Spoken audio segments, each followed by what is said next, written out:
skip the part of needing to figure it out and just have it at their access and learn as they want. Yeah, exactly, exactly. All right, welcome everybody. Want to say thank you for signing up and coming on.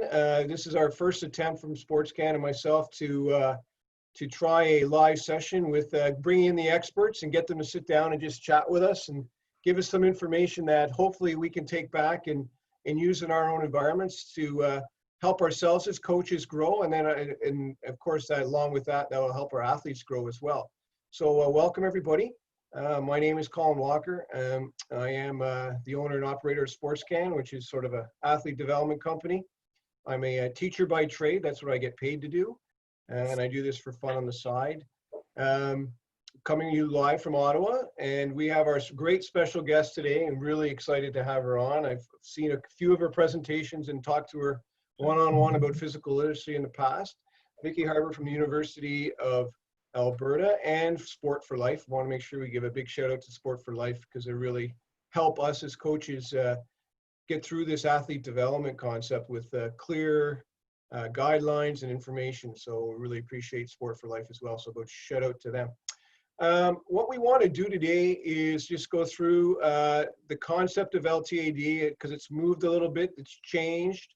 And look at that. We've got three concepts I sort of sent out to everybody at the beginning. We're going to look at athlete development model and then 3.0. So Vicki will give us some little key things that have sort of changed in that. And then a couple of big changes that we've seen is gold athlete development matrix, and then also the gold or podium pathway model or gold medal pathway. I think they use both terms now. And how that impacts us as youth coaches and university coaches, because I know we have a wide variety of people, sorry, just admitting people as they come in, a wide variety of coaches here. We've got youth coaches that coach young kids under 12, and we've got university coaches here, and we've got everybody in between. So it's a good realm of experience of coaching, so it'll be good discussions. What I want to do is have you type in your questions as we go along, and at the end of each section, we'll sort of go back and address them with our numbers. I may just ask you to turn on your mic and your video, and you can just ask your questions directly to Vicki, and we can go from there. You do have your buttons down below as well. If you have any type of information you need to do, you can use your buttons as well down there. All right, let's get started. So Vicki, why don't you give us a little background about yourself so we know where you're from and what your passion is. Absolutely. Thank you, Colin, and welcome to everybody from wherever you might be dialing in. I'm here in Edmonton, and we've had a very chilly start to this summer, I tell you. Lots of wetness, which have brought out the mosquitoes in raging force. Anyway, my background, I'm originally from Ottawa. When I first connected with Colin here, we were sharing stories about Ottawa. Did my first undergraduate degree at the University of Ottawa in physical education, and then with my great plans to become a high school teacher, traipsed off to London, Ontario for Teachers College, and at that point discovered the sport of rowing. And prior to that, I'd been very busy, I would say, with lots of different sports in high school. Club system sport really wasn't a thing in the late 70s. So schools really became the hub for sport for me, and anything that was available to me, I jumped on board. And in fact, volleyball ended up becoming my first passion, my first love. And then went on to play varsity basketball at Ottawa U, and also finished off my eligibility at Western Ontario. But then I stumbled upon the sport of rowing in the spring of '79, and within a year got named to our 1980 Olympic squad. And that was one of the stories that I tell, is that I often think I was a child of long-term athlete development and the multi-sport benefits. So that was kind of the sport background, and then landed up living in southwestern Ontario in the Hamilton-St. Kitts corridor, where I could row. And then instead of becoming a high school teacher, I got on board with becoming a university professor. Jumped into doing a PhD, specializing in the female athlete with all things around her physiology, around nutrition and training, what kinds of adaptations. And then went to, I was with the 80 and 84 Olympic team, and then retired after that. And in 1991, came to Edmonton to take an academic position at the University of Alberta. I retired a few years ago. Feel really good, actually, that I'm out of academia right now. It is absolute chaos here in Alberta with not only the economy, let alone what COVID is doing to people. So yeah, that's what I would call a bit of the Coles Notes. I've got 2 kids who are adult, grown up, and thankfully love being physically active as well. And yeah, so but if there's any other sort of deeper things you'd like to know, I'm certainly open to chatting. Beautiful. Thank you for that. And again, if anyone has any questions, just type them in and we'll come back to them later. Next question I have for you though, Vicki, is it relates to LTAD, and we've moved to the 3.0. I sent out the resources to everyone so they can see the big document in the PDF form, but can you just sort of give us why we moved to the next version? Obviously, there's always trying to improve things, but what was sort of the big emphasis with 3.0 that would makes it different than the other versions? Yeah, and that's and you're right. One of the pieces of Sport for Life, and when I first got on board with them, it was still Canadian Sport for Life back in the mid 2000s. And you're right, that concept of continuous improvement is a bit of the DNA of Sport for Life, is always looking for betterment.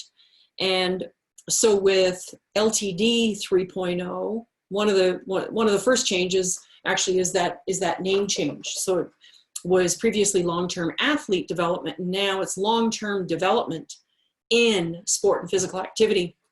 And that came about because some people get their knickers in a twist over the word athlete, and it's a bit of this kind of love-hate relationship with, oh, I'm an athlete, or no, I'm not, and there's no common divide. So and particularly with the inclusion of physical literacy, trying to keep it all within the same umbrella.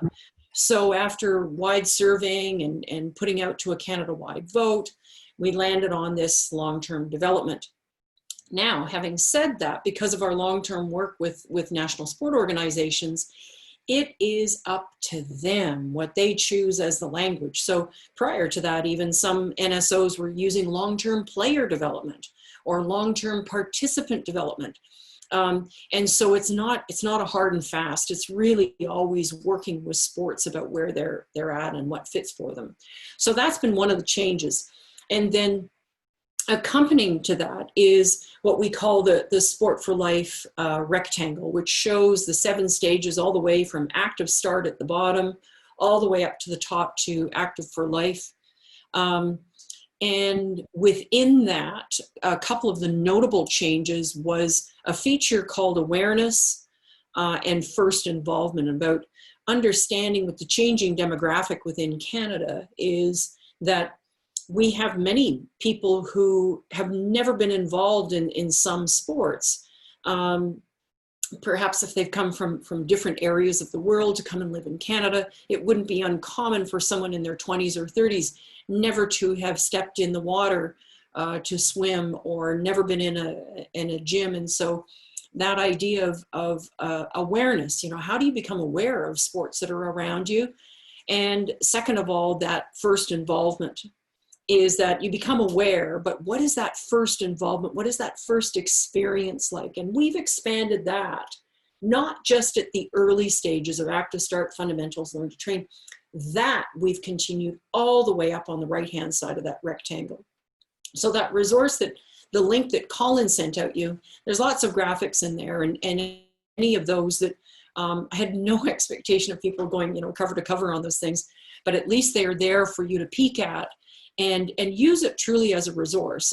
If you have a reason to go to it and look at that. So there's the name change. Another big feature is this term, it's not just sport, it's quality sport. And Sport for Life has worked very hard on what do we mean by a quality sport experience? And we have this lovely play on what are the three pieces that make up quality sport.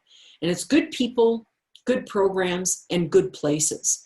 And each of those three then kind of expand out to, well, what do we mean by good people? And when we go into the quality sport, that good people in particular are the coaches who are involved with their athletes. Good programs. What are the programs developmentally appropriate? And then around the good places, are they welcoming? Are they accessible for those with differing abilities and so on?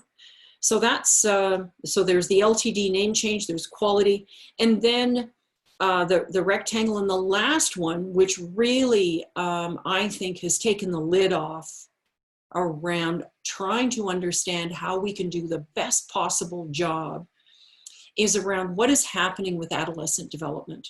And again, when we're talking about adolescence, sometimes starting as early as 8 and 9 years of age, all the way up to sometimes 18, where there are huge turbulent changes with growth and development. What are we doing to satisfy the developmental requirements of those young athletes that do not develop linearly? My goodness, the rates and tempos of growth and changes. And right where you're seeing now, where it starts to move in from train to train, that is when we are at this very important transitional area for those young athletes that are going to be moving from their involvement in sport into something of what might be called a high performance pathway, that they really want to take this sport for a ride and see how far they can take it. But it's also at a time when young athletes just might realize there's other pieces within their life or that they want to focus on, but that there's still a place for them in sport. And so is the system accommodating for that? So those are the biggest changes within LTD 3.0. Okay, so that's good. So it's sort of taking awareness of more people that get involved in sport, where they get involved in sport, why they get involved in sport. It's more in tune to activity and physical movement, and when do we get these people in, taking into consideration our new Canadians, and we know that when we get a lot of refugees, their exposure to ice and hockey is going to be minimal. So if they're 22-year-old, can we still get them involved in the sport for fun, for physical activity? So what we're saying is that the long-term development in sport and physical activity framework sort of encompasses the population now, whereas maybe in the past it was more of a athlete development, more from how does an athlete develop? So we took a look at the athlete when they were on the Olympic podium, what happened to them that got them there? And then we built a model for that. But now the model's expanded, saying, well, how's that 92-year-old able to walk up and down, back and forth, doing something during COVID to get exercise? Where did they learn that type of thing? And we've been putting that into the matrix now, right? Yes, exactly. Yeah. Mm-hmm. Okay, good. All right, so that's a good. And I sort of put up the slide there for a while so they could see that the new visual. It's not a triangle anymore. It's what do you call that shape? A rectangle.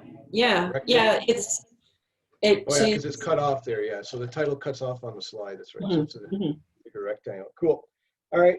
So one of the things, and again, because we're coaches, we move away from that. Well, we sort of move away from that part of where the new awareness are coming in, recreational, using it as opportunity to get physically active. We're more working probably with kids that are, and adults or young adults that are looking to take their particular sport and become better at it, right? So it seems that you guys, or Sport for Life, has put in this model now that sort of addresses the whole athlete now on a bunch of paradigms that we as coaches need to take into consideration. Or more, we probably do this on a subconscious level, but now in today's society, we're looking at doing this more on a conscious way, understanding actions and what happens with that. So what are those? So talk about the athlete development matrix and sort of what that's showing us or giving us information about. Right. And yeah, that's been, I would say, an ongoing, even the original LTAD model had this sense of progression, that active start progressed into fundamentals, progressed into learn to train. And that was understandable. But again, when you tried to get into the meat on the bones on that, what did that really mean? And so the athlete development matrix was really that approach to understanding entire athlete development and what were the building blocks of those. And in fact, I just noticed in the chat, John's asked a question about, is there something in the 3.0 model I might change or adopt? And John, that's actually an exact question, which I know Colin and I are going to get to. And in fact, Colin, is it, when you had mentioned the range of coaches, I'm just trying to understand, make sure I'm clear on who's on the line. And is everybody on the line a volleyball coach, or are there other sports? So other than volleyball, are there, I don't know if people put in the chat box if you're coaching other sports. Yeah, so we've sent this to all the to volleyball paradigms, so all the volleyball coaches, but like myself, I coached hockey, I coach soccer. So I mean, there may be multi-sport coaches on this as well. Yes. Especially with coaches that have young kids. Yes. Yeah. We tend not to want to stand on the sideline. We like to get involved. So definitely. we may have multi-sport. Yeah. Right. So, yeah. Craig's saying hockey and Sherry's saying soccer, and yeah, multi-sport. Awesome. Yeah, that's also great. He's that teacher. So yeah. Perfect. Yes. And so this athlete development matrix came about with providing some, as I say, details on when a child is progressing through a sport, what are the kinds of attributes that we need to be aware of that differentiates, let's say, learn to train from train to train? Are we really approaching this in a standardized kind of way that is helpful, not just for the coach around coach education, coach development, but also helpful for the athlete themselves as they take ownership and responsibility for their own development. We're finding as well that it's really helpful for parents to understand. A lot has come out around within the ice hockey around the importance of small-sided games and not on the traditional large rink, about the benefits of more touches, shots, and passes on these youngsters. So doing things that are developmentally appropriate, not expecting our children to be performing like adults. So there's lots of benefits that are continuing to emerge over this athlete development matrix. So Colin, if you, there's that title slide that shows the athlete development matrix, and then the very first one, and then we're gonna, so this is the cover of the athlete development matrix resource. This is in the hands of all NSOs. And there's a bit of a story to it, which I'm not going to burden people with, because it's personally a little bit frustrating around access to this kind of information. But within this athlete development matrix, and as you can read on the side, this is something I was presenting for swimmers, but the athlete development matrix, it's this very broad roadmap for the development of, this was for swimmers, but it's for all athletes. And it describes the things that we want to see, the things we want to see our athletes doing, and the words we want them to show us at different stages of development. And in the hands of many sport, it's a living document. So it's always going to be reflective of what we understand from the current evidence. And then from a pragmatic point of view, when we put evidence into the real world, what works and what needs modification. So if we could jump to the third slide now, and it's going to show the different parameters of the athlete development matrix. And we can call these the 4 pillars or the 4 major components. And if you could, if the animation is still there, Colin, there's going to be arrows that come in that show how we typically emphasize and how we typically incorporate these kinds of pillars and components into athlete development. So we've got, of the 4, physical capacities and technical skills. And those technical skills also include tactical skills and strategic skills as well. And from a coach's point of view, many coaches will focus on those technical skills. And then the next piece that they will prioritize is often physical capacities. How strong are their athletes? How fast? How high can they jump? What's their agility like, and so on. And yet when we move to the right-hand side of these pillars and we see the psychological or mental skills, by thickness of the arrow is the kind of attention that we often pay to it within the youth sports system, it becomes much less compared to the emphasis that we put on technical skills and physical capacities. And when I say the emphasis, it also ends up becoming those attributes we value the most within our athletes. And then into the lower left, where you see this dweeby little dotted line around life skills, which includes things like social emotional learning, cognitive readiness, emotional regulation, those kinds of pieces, how these young athletes make decisions, how they learn from consequences and so on, relationship awareness, all of those kinds of things fall into that life skills. And that is largely ignored. And so when we started understanding a little bit more about what goes on in the real world, what's here and what's missing, the details of this athlete development matrix goes through each of these pillars in a stage-by-stage manner, providing a broad roadmap of guidance around what are the kinds of, if we look at technical skills, that's going to be in the domain. So for most of you who are volleyball coaches or soccer and hockey, at the active start stage, what is the expectation? At the fundamentals, what is the expectation of technical skills? And so on up. Now that might seem relatively easy, and it might also seem relatively easy when we think about development of physical capacities as well, expectations on a stage-by-stage level. And yet when we move over to the psychological skills, and in particular the life skills, that's a big head scratcher going, what would we expect of social emotional learning for our young athletes in fundamentals, learn to train, and so on.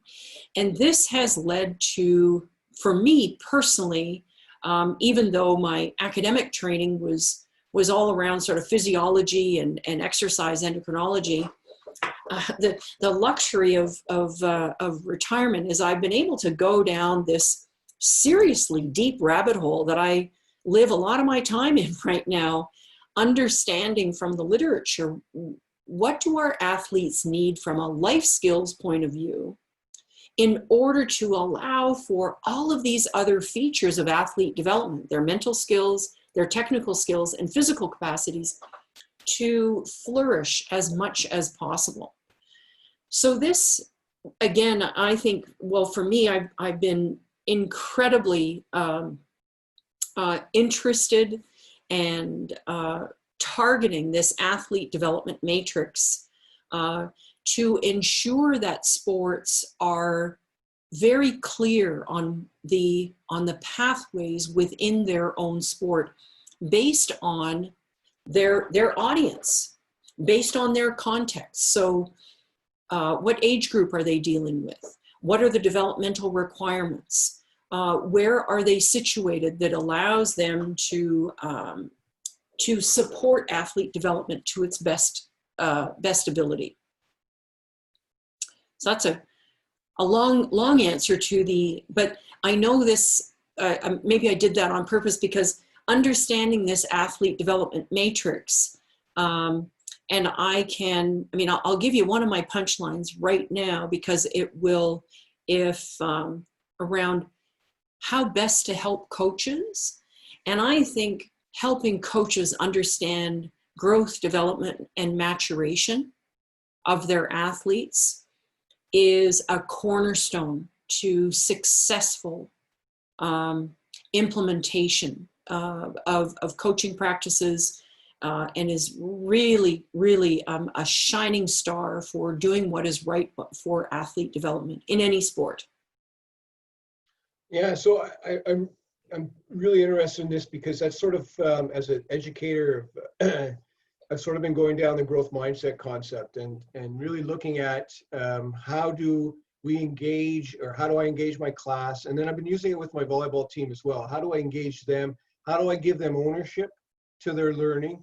And I think these are the skills that we use, but we in life will need to use, right? And we can use sport to practice these skills, to develop these skills. And in turn, that will allow us to develop our athletic skills to a greater extent, to our full potential. If we understand how we learn, if we understand that we're going to face adversity, and we understand how to face adversity, and these are the life skills that not only will help us if we don't go on to play university volleyball or wherever, but we take these skills into the real world. It'll help us with our personal relationships, help us with work, even post-secondary. It'll help us get through those 40-hour weeks of classes when we're in civil engineering, and how do we survive these things, and how do we even understand that we don't need to pull all-nighters, because we're better off if we sleep, because what happened in the past doesn't happen now, because we learned about the importance of sleep in the contextual side of when we're in sport. So I think that's really a key function for us, or what I really see out of LTAD now is we're really moving towards the holistic approach of an athlete now. We've moved away from block training, repetition. Even on the technical tactical side, we're looking at, now we understand there's a component now we wanted. Decision making is important. Decision making on the court is important. How do we teach decision making? Well, I think it sort of comes to the same thing here with life skills, is decision making. Yeah. As a human, we need to make decisions all the time, and how do we make them? We need to be educated, and we need practice doing it, and we need to have opportunities to do it. And I think if I'm not mistaken, that's sort of what you guys are trying to get out to coaches now, is that we need this part of the matrix to look at that and incorporate it into our coaching as we go along. Am I on the right path with that one? Yeah. And I think, and this is where I think some of the challenges start to emerge, is that for the most part, our coaches are not trained like educators. Right. Educators and teachers, you've gone to university for 4 or 5 years, lots of internships and so on. You're prepared to stand up in front of a class, and you understand that specimen that's in front of you around their age and their ability to learn and this kind of thing. The vast majority of coaches in this country and largely around the world, our youth sports system is largely run by a volunteer mom and pop show. And that exposes some vulnerabilities within our youth sports system, is that we accept coaches simply because of their availability, as opposed to their credentials and their competence around dealing with our most precious resource, our children. And this, again, as I say, creates huge challenges, and that's a limitation of our sports system. I mean, we sometimes say, can you imagine sending your child off to school for how many hours a day? Not so much these days with COVID, but even with online learning, if someone who hasn't had any type of training or education in how to support learning within the maths, the sciences, the language arts, the physical education, and so on. It would be unheard of.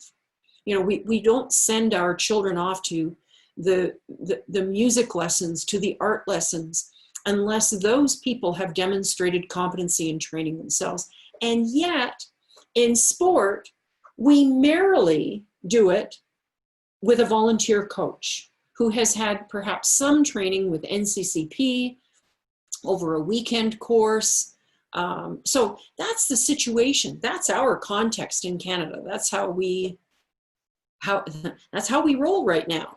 And it's not to say all coaches are like that. As you climb the ranks of working with athletes into higher performance systems, the requirements for coach development starts to grow as well.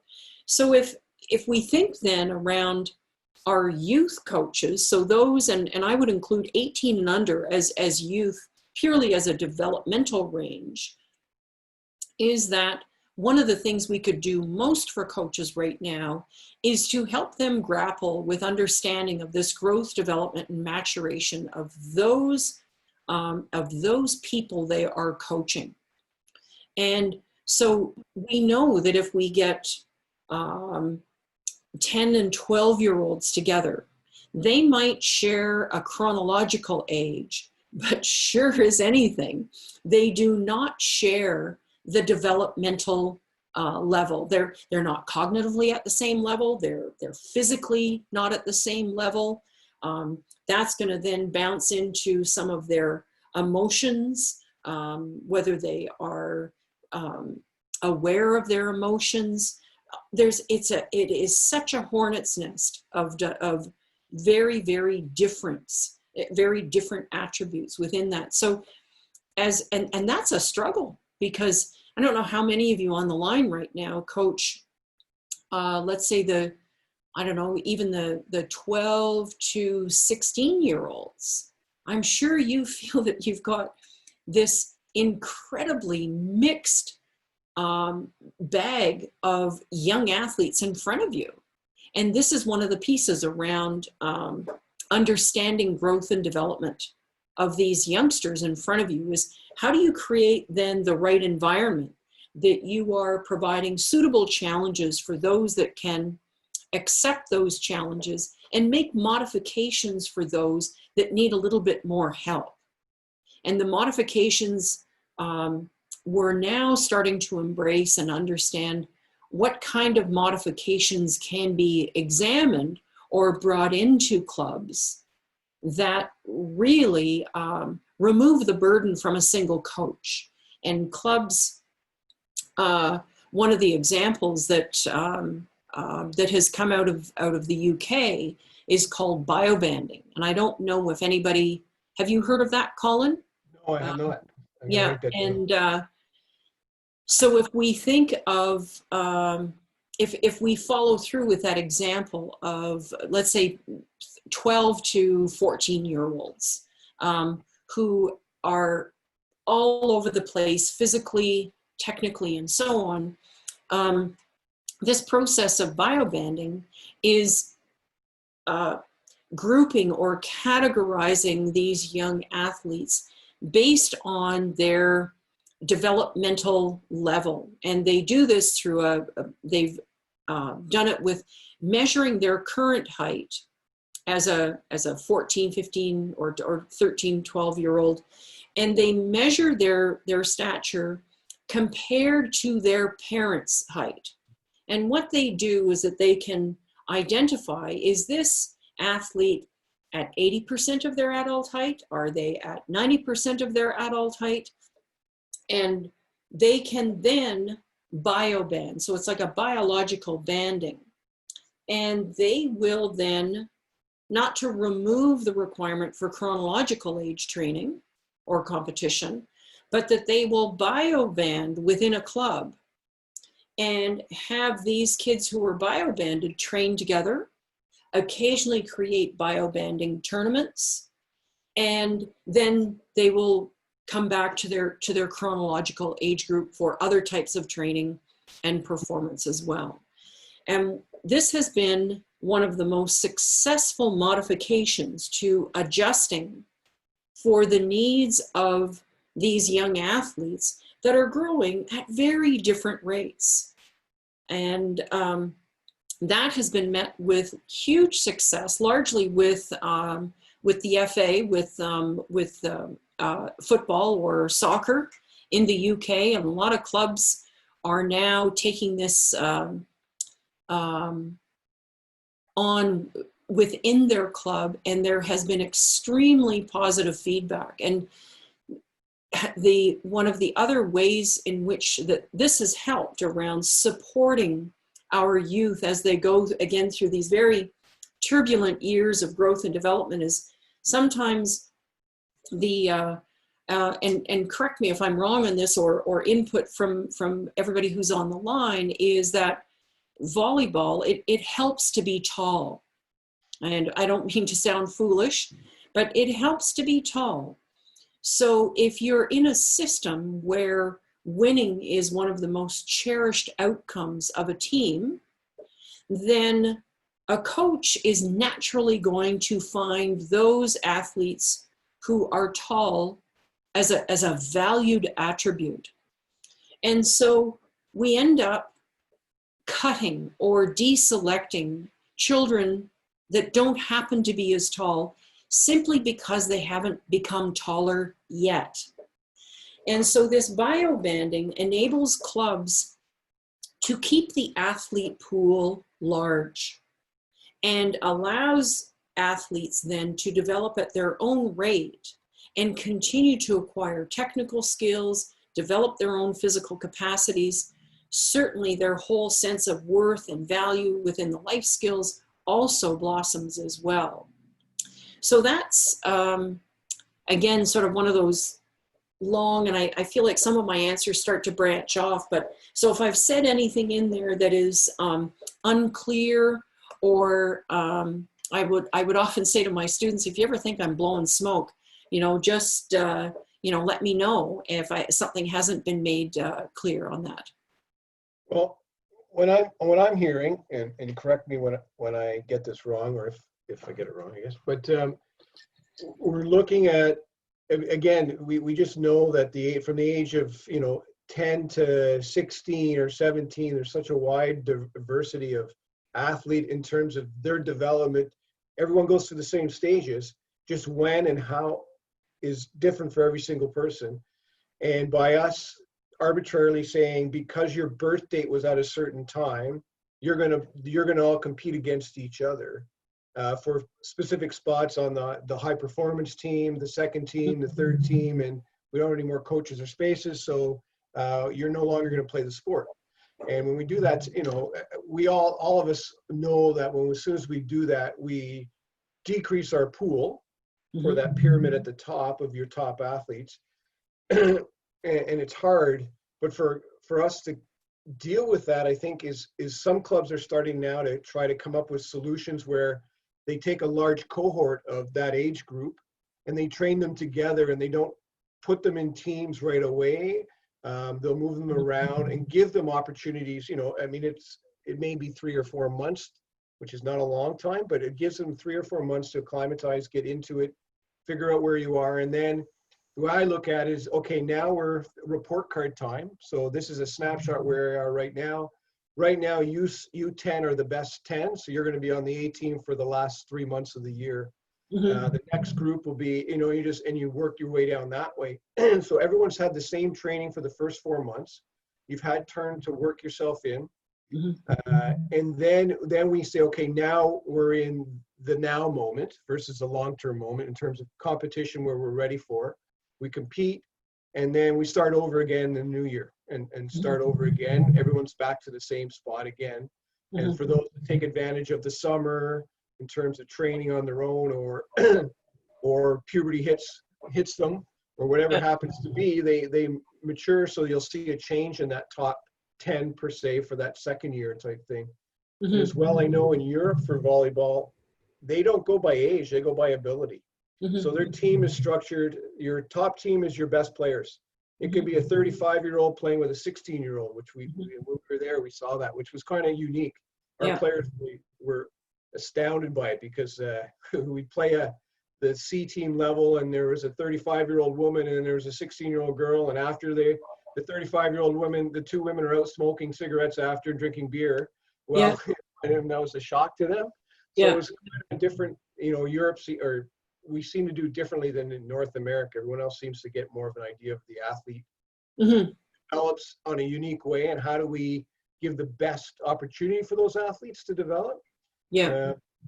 So is that sort of what you're talking about in terms of that, trying to find ways to give that athlete that opportunity? Yes, and on top of that as well is something we haven't yet talked about, is the multi-sport experience. Right. Which, when we talk about a lot of European and mostly European, even as opposed to UK, but European clubs, it's not a sport-specific club. It's a sport club.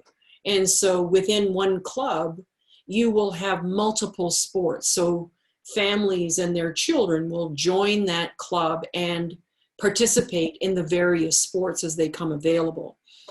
Our system suffers terrifically from early sports specialization, where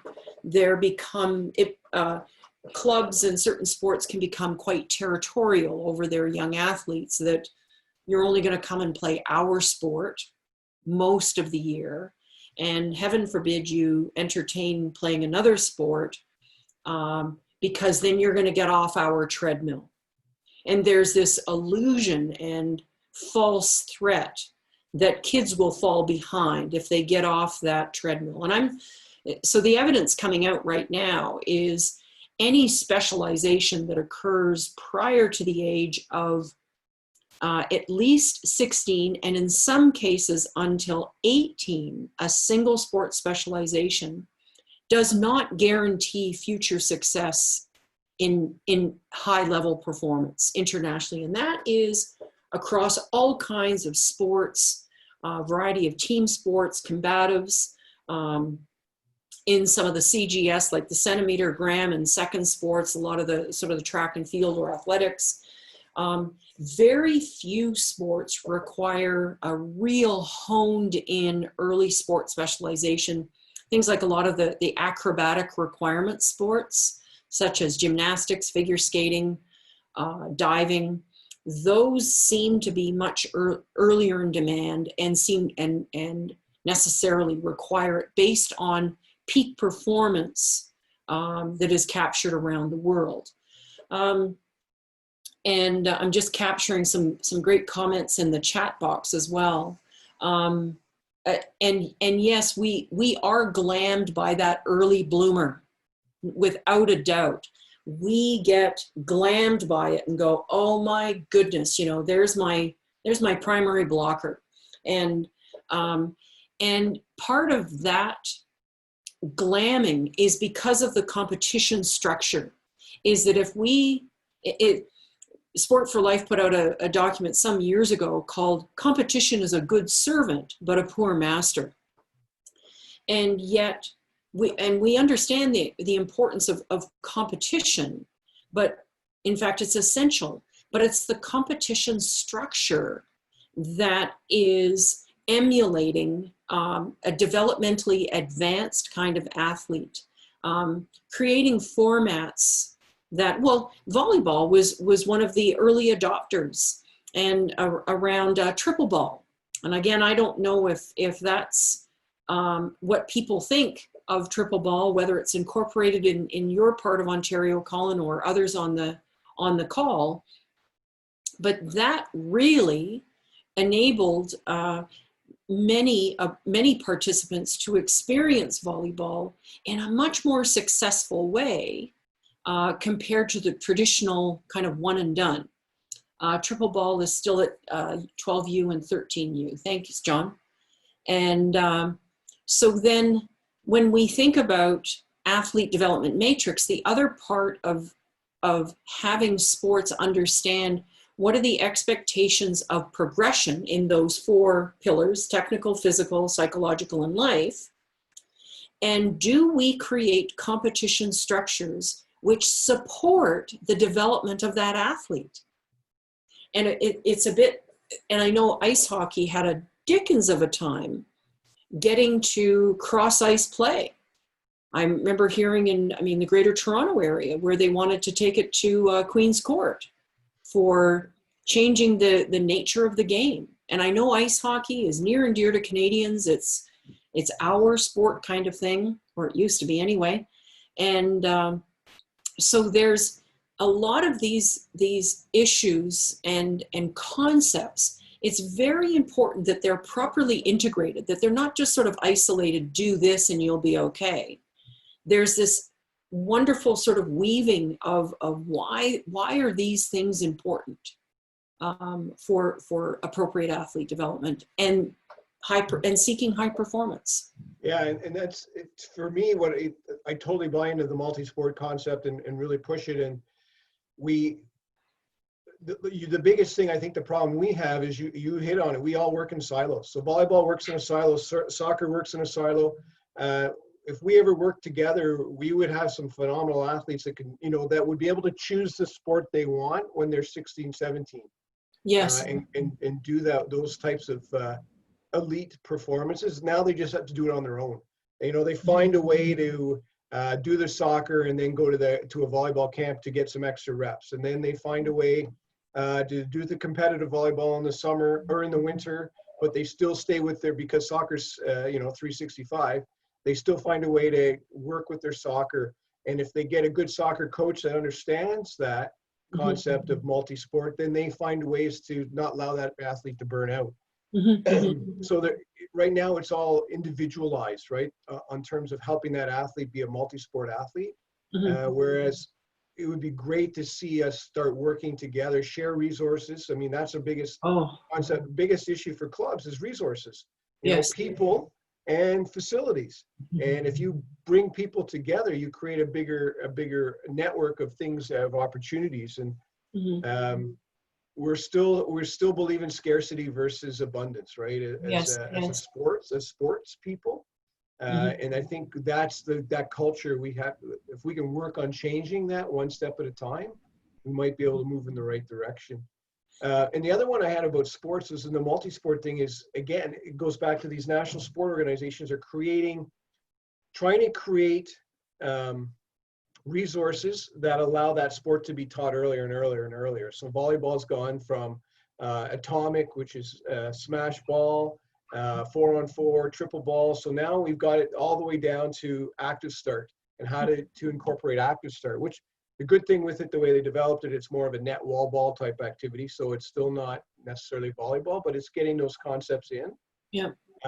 Great for phys ed. And that's where I think phys ed classes really can be is a huge undertaker for us for athlete development is under that realm, is getting the phys ed to be more, we're in Ontario, we don't have specialization in phys ed at the younger grades. So we have the lady that the teacher that's last time they took phys ed was when they were in grade 8 themselves.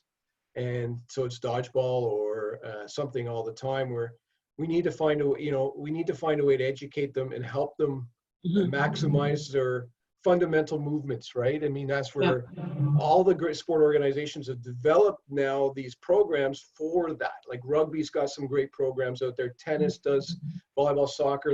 All the sports have come out with them, and they're willing to give these resources free.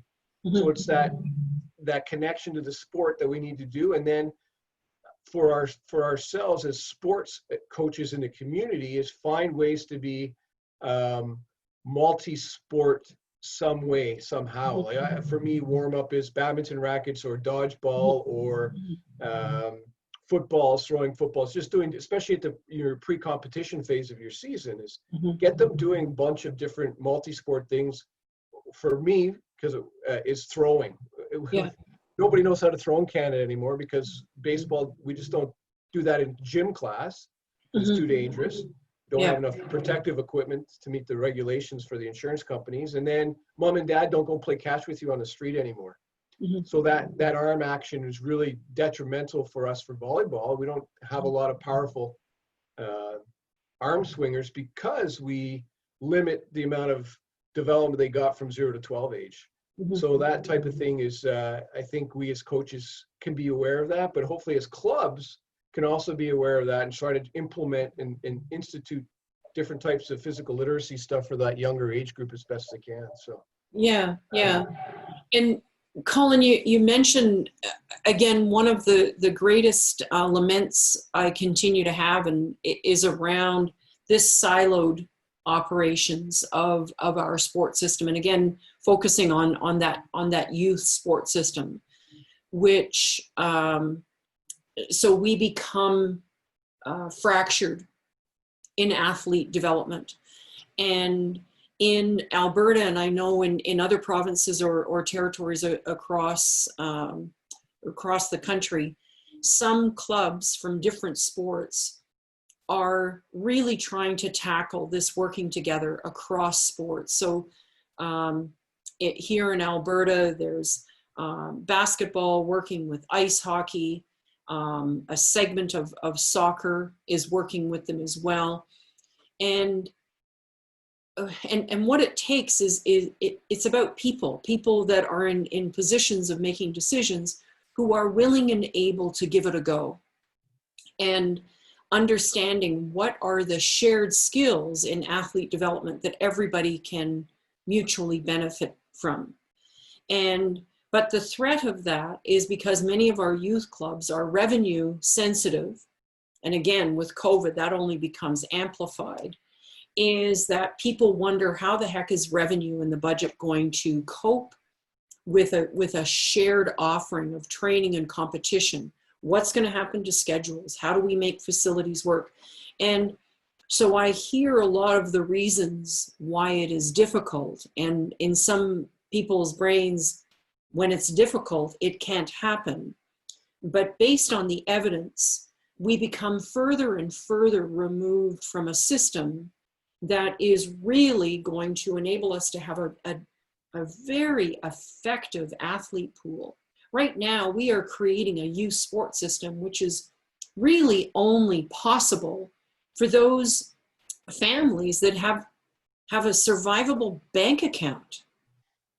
And when it's for those that really only have the money to do it, if you think we're putting out our best and have the potential to develop our best, I mean, then we're really fooling ourselves along the way.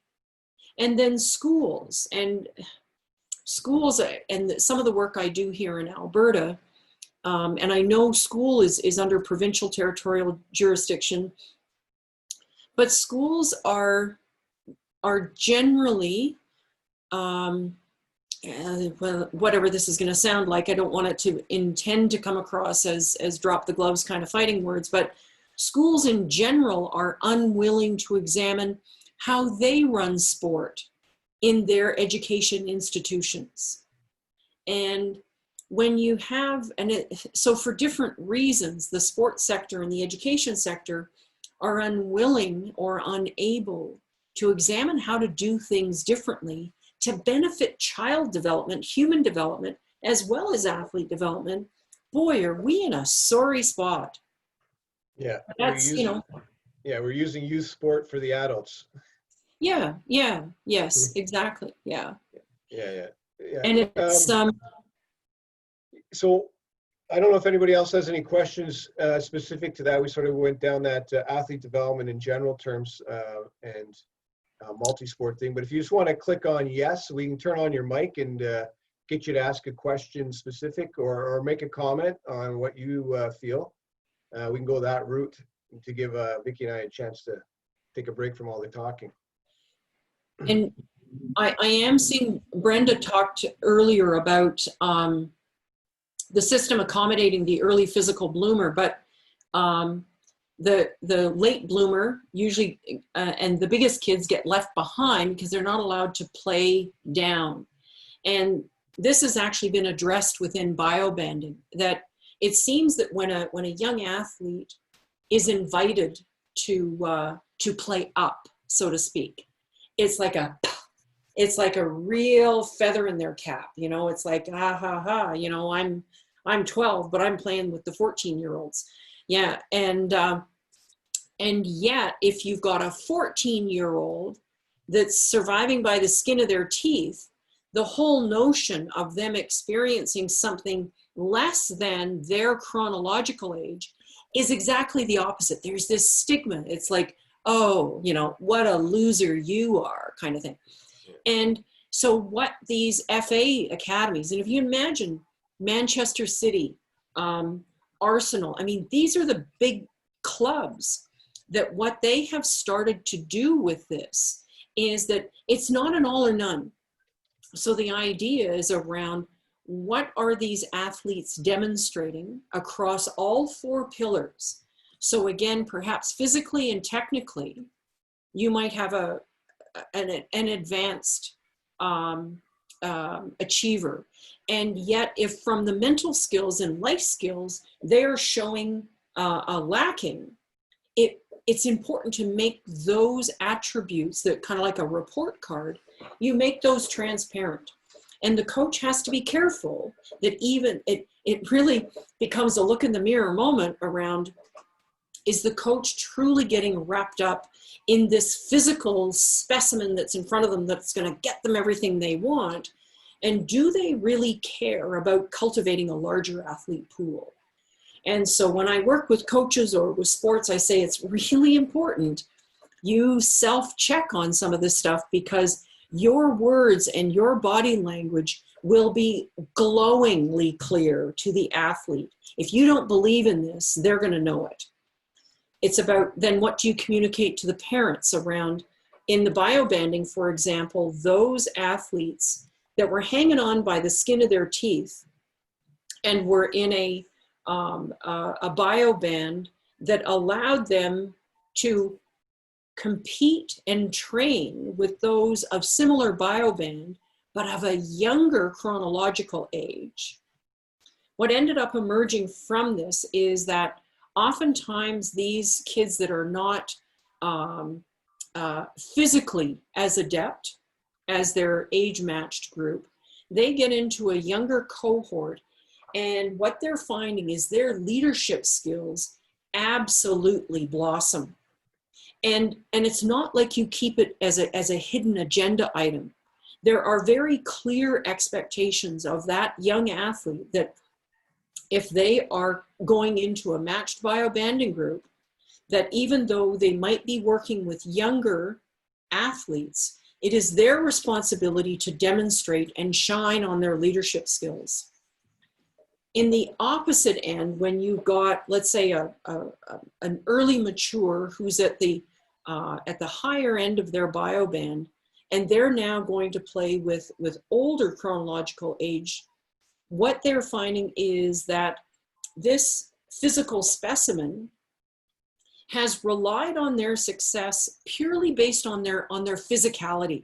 So in soccer, it's about knocking the heck out of everybody off the ball. They might have a bit more speed. And yet the research tells us their technical skills are rather poor. And so if they aren't challenged appropriately at that time, when everything starts to equal out, too bad, so sad, your technical skills suck, you're out of here. And so when they get pushed up, they now have to work on their technical skills, and it's hard for them. And so there are benefits to both of those, but the presentation of it is very important, so that either playing apparently up or apparently down is all about proper athlete development. And it's not about creating a stigma. It's not about putting a crown on somebody's head either. Okay. Yeah, good. We do have a question. Adriana has a question. So go ahead, Adriana. Hi. I think you guys, hi. I'm just gonna give example. I don't know. Brenda, what she said right now, this happened with me, with my son, what you said right now. Now he's 16, but he always have to play up. Is fun situation that when we have to make the decision why they have to play up. He never had a chance to play in his age, but he always came back for the team, but it was hard for him to play in his age. Yes. Something maybe you talk about the skill, right? When the kid is too much skill, is hard when it's too tall, like we talk about height. He always very tall, he always more skill, and he never he had a hard time to play in his age because the height. Mm-hmm. Sets never get in the right spot. His skill was like he learned too early to pass the ball properly, set the ball properly. Everything was really set for him to do well. Mm-hmm. At the same time, it was hard for him to be in his age. Now he's 16 years old, but he already played 2 years in the U18. Yes, yes. Started to play U18 when he was 14 and Mm-hmm. 15. He played for Storm. Mm-hmm. Not because he want to be up and not because he want to be in that age. It's just because skill-wise, Yeah. he's at that level already. Mm-hmm. Sometimes I see a lot of clubs, I see a lot of kids. Some kids, they're not skilled yet to be in that age. They want to go up because it's cool, it's nice. Uh-huh. But some kids, they're still in their young age, but they are already good to go up. Yeah, yeah. What is right or what is wrong, but sometimes you have a kids there, you already can move them up. Yes. But the system is not work like that. Mm-hmm. Mm-hmm. It's not automatically say, some coach is gonna say, no, I'm gonna keep this kid here because this kid can make my team win. Yes. But that kid maybe is already good to go up because now they need to be challenged a little bit more. Yes.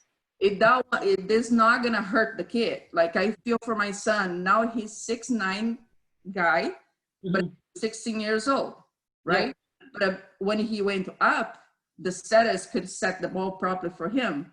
If he stayed down, he could hurt himself. And this happens sometimes. Yes. He went down to help the team. Mm-hmm. Mm-hmm. Sometimes. Yes. I don't know what's a right, what's a wrong when we talk about this age, but I saw a lot of different talk about how develop kids. I think when we talk about the young kids, right? The very, very young age. Yeah.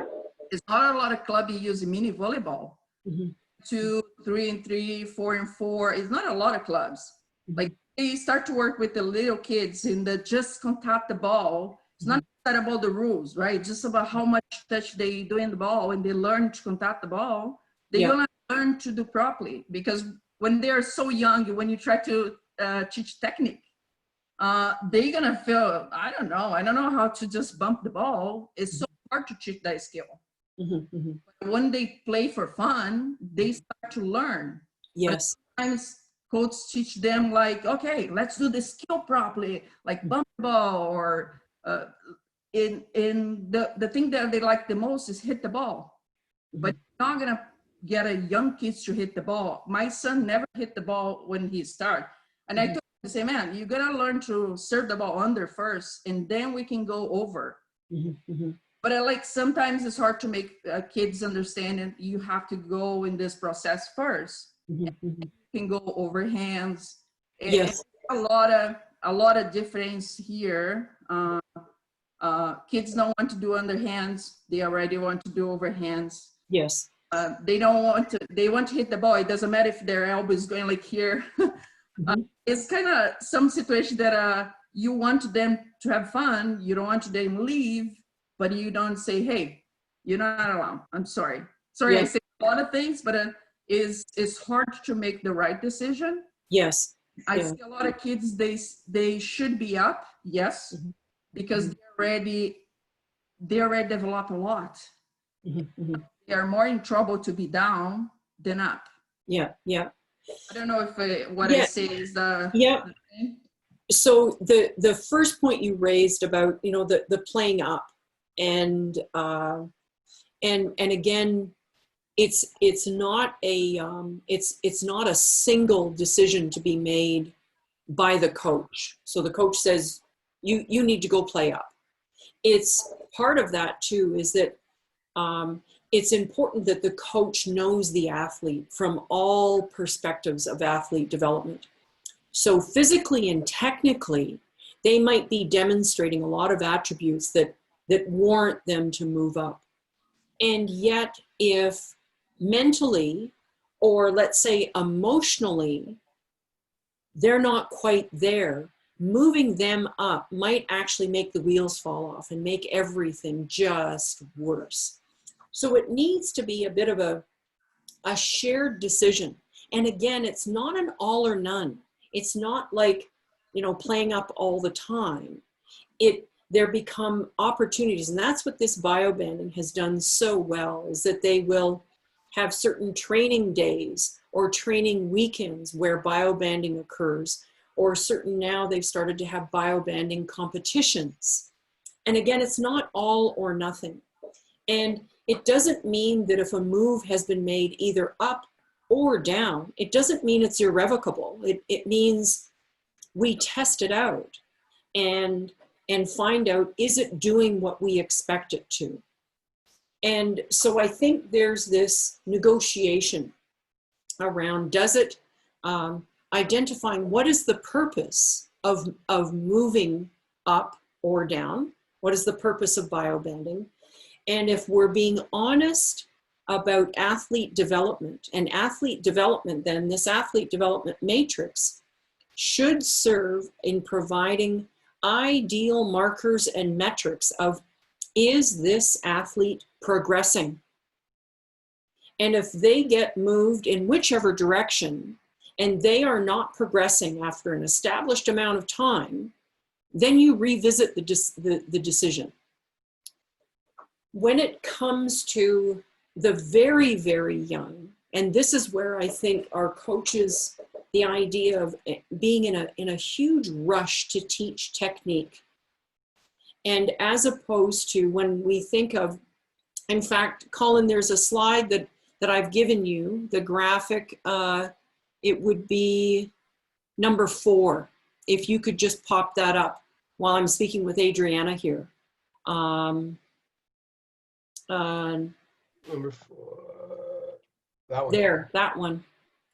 And so hopefully I've tried to represent this, but at the foundation of athlete development are their life skills, their social emotional learning, development of executive functions, developing emotional awareness regulation, which includes some of the key pieces that Colin was speaking about that he works on in his classes around growth mindset, development of resilience. And are we, as not only coaches, but I dare say as educators, and might I also say parents, are we creating environments where those life skills become valued and prioritized? And that needs to be, again, based on sort of the literature I've been reading and helping sports with. This is the foundation of athlete development. And we don't leave it behind. Life skills continue to develop through adulthood. And if we do that well, and it's not suggesting for a minute that we need to be perfect with it at every single age, but that when we start the building blocks off correctly in those young years, then we set a good foundation for their mental skills, their idea of a positive attitude, goal setting, self-awareness around what their limitations are, where they need to strive, and so on. And then as we build that, it then sets a really good cornerstone for those technical, tactical skills and physical capabilities. Whereas what our current sports system does with our youth is we flip this whole thing upside down. We go hard at those technical, tactical skills. We want those big beasts on the court and in the gym, on the ice rink. And we forego a lot of those critical pieces that become woven in. Those pieces of life skills have critical contributions towards the ability to thrive within an athlete competition environment. And yet if we don't cultivate or create environments where those will happen, then over the long term, we haven't done what we could for athlete development. So with these wee ones, and I would say 6, 8 and under, we should create environments where life skills become the shining focus. And yes, we do sport, because when we start moving around with physical activity and we've got different implements and objects in our hand, but we're focusing on How well are the kids working together? How well are they speaking to one another about what has gone well, what has not gone so well? If you get them together in groups and you give them a bit of a challenge, how do they come forward with the challenge? How do they speak with one another? How do they perform amongst their peers? These are the kinds of things that are coming about right now, where we're understanding the importance of life skills as they contribute not just to athlete success, but also as long-term human success. You know, the ability to complete your education, the ability to hold a job, long-term mental health. There's all kinds of fascinating pieces that are starting to emerge from this, and where sport, if it could kind of let go of its territorial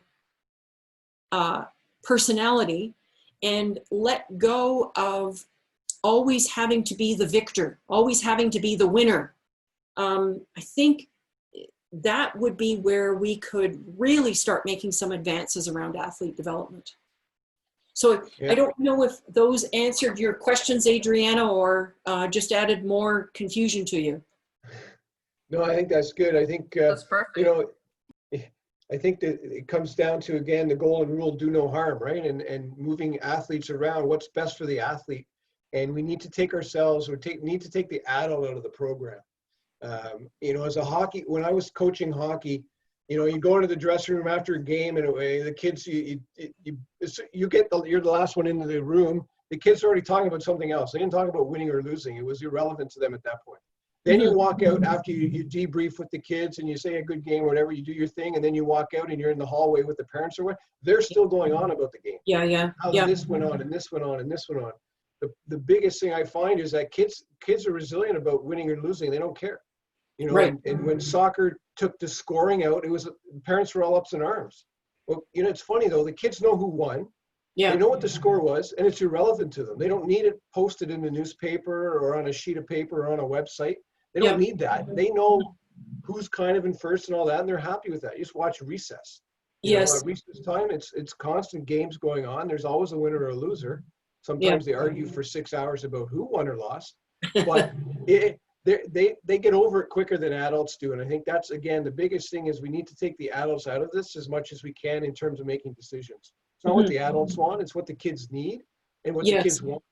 And then move forward on that one. Yeah. So that's good. Brenda has a question. So Brenda, you want to go ahead and ask your question? Before I do, I'll just say, Adriana, you absolutely did the right thing putting your son where you did. I mean, he dominated even at 18 when he was 15. So he's a special kid. And I think the biggest thing, and you hit on it very well, Vicki, is the social side of it. You know, when you're dealing with 18-year-olds and you're just barely out of elementary school, it's a really tough thing. And it was really nice to see certain athletes take him under their wing and be like a big brother. And it needs that kind of, whether it's imposed or it comes naturally, because some kids are good leaders and sensitive to other kids' needs. I don't know, but it has to be taken care of for sure. I worry a little bit about what he'll do at 17 and 18 when now he doesn't have an up to play. You know, whether he'll get bored of it, but he's also been denied an opportunity to be a leader because he's always playing with kids 2, 3, 4 years older than himself. So that's also something that has to be managed. But my question relates to our competition model. I'm on a review committee and people thought I was crazy, and I want to know your opinion. I suggested that we look at 3-year age groups in competition, so that if, let's say we have, I know in Brazil they use the initiation stage, right, Adriana? Yes. Yeah. The initiation, whether it's 11, 12, 13-year-olds, and the best of those 3 years play like in the first division of initiation, second division, doesn't matter which age you are, and then go backwards a bit and say 12 to 15 is in development 1 or whatever you want to call it. And then maybe 14 to 16 in development 2, and 15 to 17 in competition, and 16 to 18 in performance. Or I'm sure we could come up with, I don't care if they're named after flowers. It really doesn't matter what they're called. But if you went to a 3-year span, then I think kids do ultimately play at their developmental level. Because if I'm in development 1 and it's 12 to 15 and I'm 15, but I'm like Bambi on ice, I'm not coordinated yet, I'm 6'6", or 6'2" as a girl, you know, at 14 years old, then I can be in this division and there's no humiliation. I'm not playing down, I'm playing in a, you know, a wider category. And when I brought the idea up, it wasn't jumped on. So then I tried 2-year age divisions. I noticed one of the other participants suggested that they do that in where he's from. And people said, well, we've been there before. This was an improvement. And I'm not sure it was an improvement. You know, the idea of having 2-year spans, I think, allows people a bit more opportunity to find their development level. Yeah, if you're in a single age category and you're the 3rd best left side, you're going to be the 3rd best left side at 15, at 16, at 17, and so on. You never get the opportunity to be a leader or you know, get ahead if other people are progressing at the same rate or better. So I'm a fan of this larger age categories or development categories that get away from the words ages, or at least that every team should be entitled to have 2 athletes who are 1 or even 2 years older if they meet certain physical characteristics. Your reaction? Am I crazy? No. And I think these are very, very important conversations, which are often neglected. You know, is that I think over the time I've been doing this, I find we have become slaves to chronological age. And I would say that happens within our education system as well. And if you go back historically, you know, education used to be, you know, like the one-room schoolhouse. You know, there was a wide range of ages. And, you know, people would say, well, you didn't learn as much then, but there is merit to a mixed age group for various reasons. And so I think anything that gets strapped to chronological age only is flawed. I think this is where discussions around really understanding athlete development, again, not just from the technical side, not just from the physical side that everybody can see, but from these other areas as well. And stop being so rigid about where a young athlete is training and competing.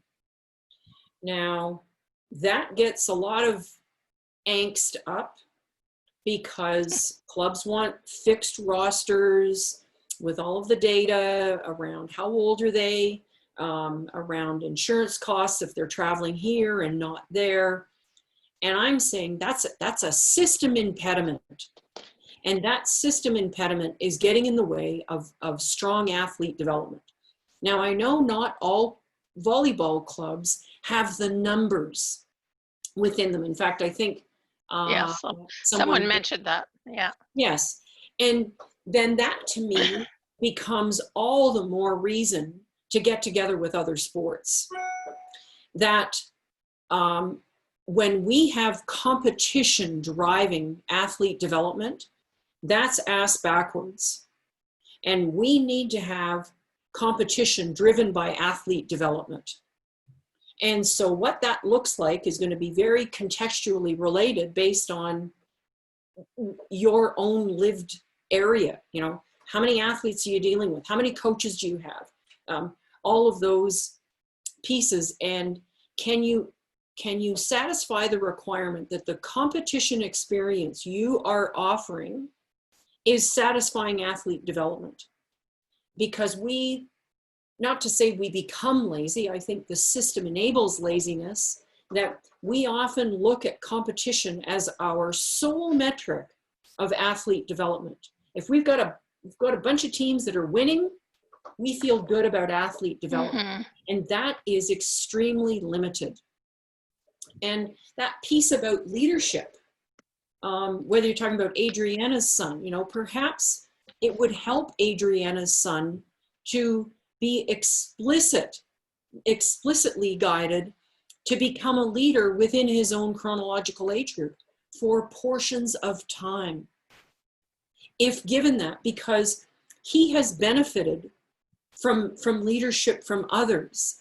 And again, what kind of gift can you give another athlete but to bestow experiences around leadership skills?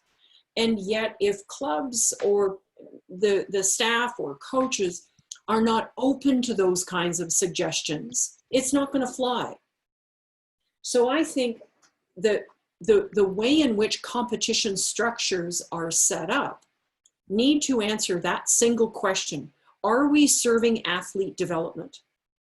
And coaches have asked me as well, saying, well, what if you've got attributes, let's say, that are halfway between learn to train and train to train? What the heck do you do with that?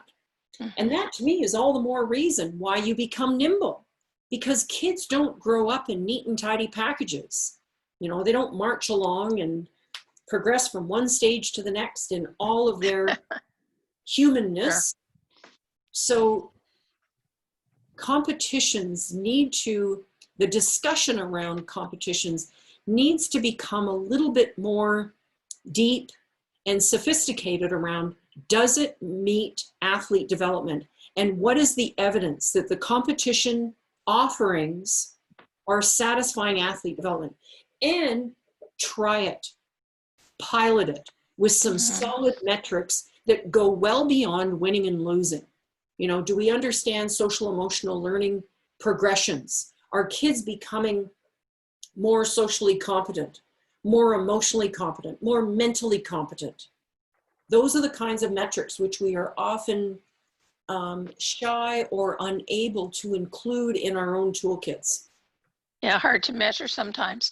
We did try something new on the beach a couple of years ago called tall maples. And athletes who are above a certain number of centimeters were invited for this development program, extra training and so on, to try to build the number of blockers available for beach volleyball.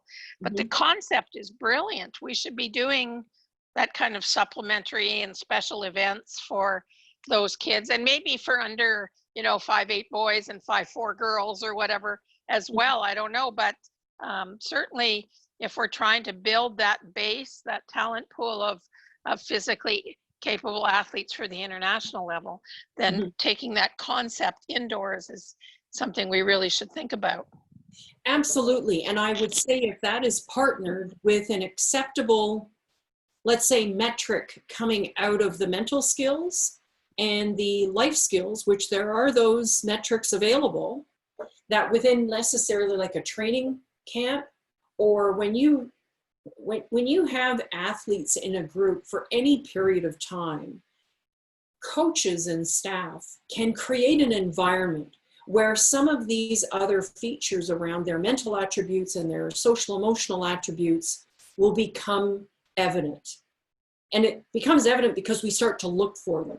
But as coaches, our eyes are often trained to only look at technical execution and physical specimens in front of us. So we need to broaden our vision to start incorporating, oh, that's an amazing physical specimen, but they're a bit of an idiot with the athletes. They're very, they're not gracious. They're not helpful. They're not supportive. They're chirping.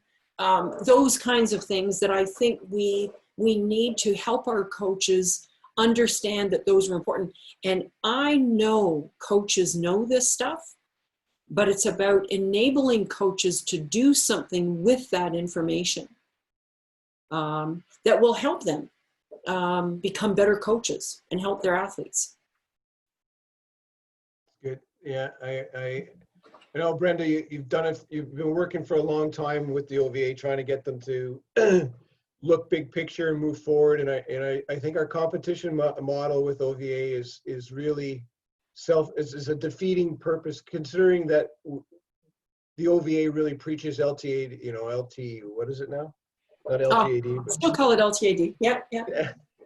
and I think and I'm glad that the OVA is starting to think more and more about trying to look at how we can do this better. And Brenda, for me, what I see when you suggest a 3-age group, or chronological age as a group, we're still using the huge level of tournament. Like, I mean, 16U girls, there's like 115 teams, and there's like 7 divisions of tournaments going on. So you could, you could fit these in so you're getting equal competition, meaningful competition based on your ability.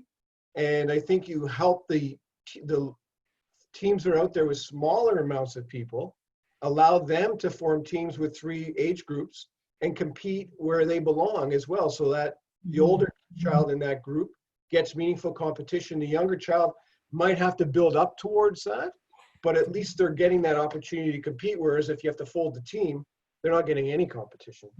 And I think the only issue we have with the OVA in Ontario anyways is that it's a tournament-based thing, and it's a relegation tournament. Every tournament from day one is relegation. That's going to change. Yeah, That's thank gonna goodness, change. because to me, that's the biggest downfall that the OVA has. Like, we're so big now, we should be in a league format, and where coaches can be feel more comfortable playing everybody more often in meaningful minutes. And I think that helps those athletes. What we're talking about with relegation, just to answer the question, is if you finish at the bottom of a tournament, you'll move down into a lower tier for the next tournament. So that's where the most parent complaints come from, because coaches get scared. Oh, if we don't win these last 2 matches, we're going to move down. And so they move to play all their best players, and screw the fair play thing, and out of fear that they'll move down. And so that fear creates a stress, and then playing your best players may keep you in that division, but then you got a bunch of pissed off parents because their kid didn't play.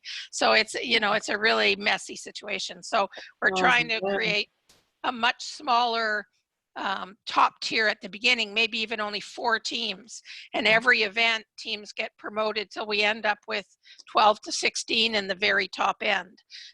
Nobody moves down, you just keep getting promoted. And so that's something that may well be in the future model. That's good. And it's, the fear, not even the fear of moving down, it's just if you do move down, there is a discrepancy between where you are, so you're coming in ranked first in the next one, but then there's teams that have moved up that are nowhere in your class. So then you're spending a whole weekend, hotel costs, gas costs, the tournament cost, and you don't get anything out of the tournament until maybe your semifinal or your final game to move back up. So I think that's that again, it goes back to that athlete development. Is it really helping the athlete develop in that type of circumstance? So it's good to see we're moving on. I'm going to just keep going because John has a question. So John, you want to turn on your mic there and ask your question? I guess I can see how Brendan would have a great opportunity with the OVA to model some of this stuff, but I've always thought LTAD as a practical coach, like, I coach 13 and 14U girls. To take that long term as a mature coach, I don't really, my self-worth isn't defined by how children perform. So I can take a long term, and I'm very comfortable with sacrificing short term for long term. And that's always kind of been my biggest takeaway from LTAD at the grassroots. I have 12 athletes level. I think Colin brought up an interesting one where we have started to train like multiple groups together, like maybe 3 teams together, like 30 athletes, and then at some point in time you go down to 3 teams of 10. You don't choose right away, and you can train whether it's by position or by athletic ability or skill level. but there, even then, there's still a stigma sometimes within that, even at the age groups, still struggling with some of that stuff. Because like I had 2 teams last year, and we tried to put some athletes together that may or may not be at the same level of skills as some of the others, and they instantly, it's like you've just chastised them, and they go to the other place like their tails between their legs. I still don't get how some of that stuff can be sold properly, even in that context. Yeah, you're right. It's not the communication of it, and they speak about that within biobanding. That it wasn't an overnight sell, for sure. That there was at every level, coaches, athletes, and parents concerned of varying degrees of volume and animation about what was being done with the sport. And I think the starting with some, again, when you have metrics, when you have some type of measurable that you're trying to achieve, and you introduce it for a certain period of time, that it doesn't, there's always going to be people who whinge about any type of change. And yet when you can start identifying areas of satisfaction, areas of athlete progress that have occurred with this kind of mixed or hybrid kinds of environments, where sometimes you train together with mixed groups, sometimes you're training on your own, competitions, if they're flexible enough to allow a variable roster depending on people's availability. So it's not a clean sell that again comes across with one message, one memo, so to speak. And this is again where the conversations about why these are done need to be quite transparent as well across coaches, because if coaches themselves, you've self-admitted, John, that you haven't hitched your wagon of self-worth to the success or outcomes of this team that you coach. Not all coaches could honestly say that. And again, part of it is that the competition system needs to honestly reflect athlete development. And if the people in charge of competition structures refuse to let go, it's like ice hockey. If they refuse to let go of full-size rink for 6 and 7-year-old boys or girls playing on the rink, my goodness, we will never be able to achieve athlete development and progression. So that's why I say some of these very difficult conversations, if we continue to ignore them, athlete development, let alone high performance achievement in any sport, is going to continue to suffer.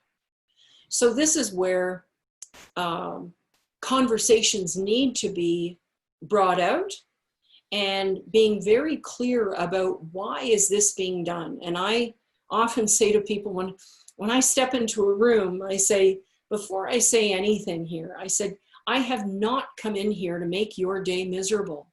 I have not come in here to universally piss everybody off. And yet, I guarantee people are going to get pissed off. People are going to become agitated.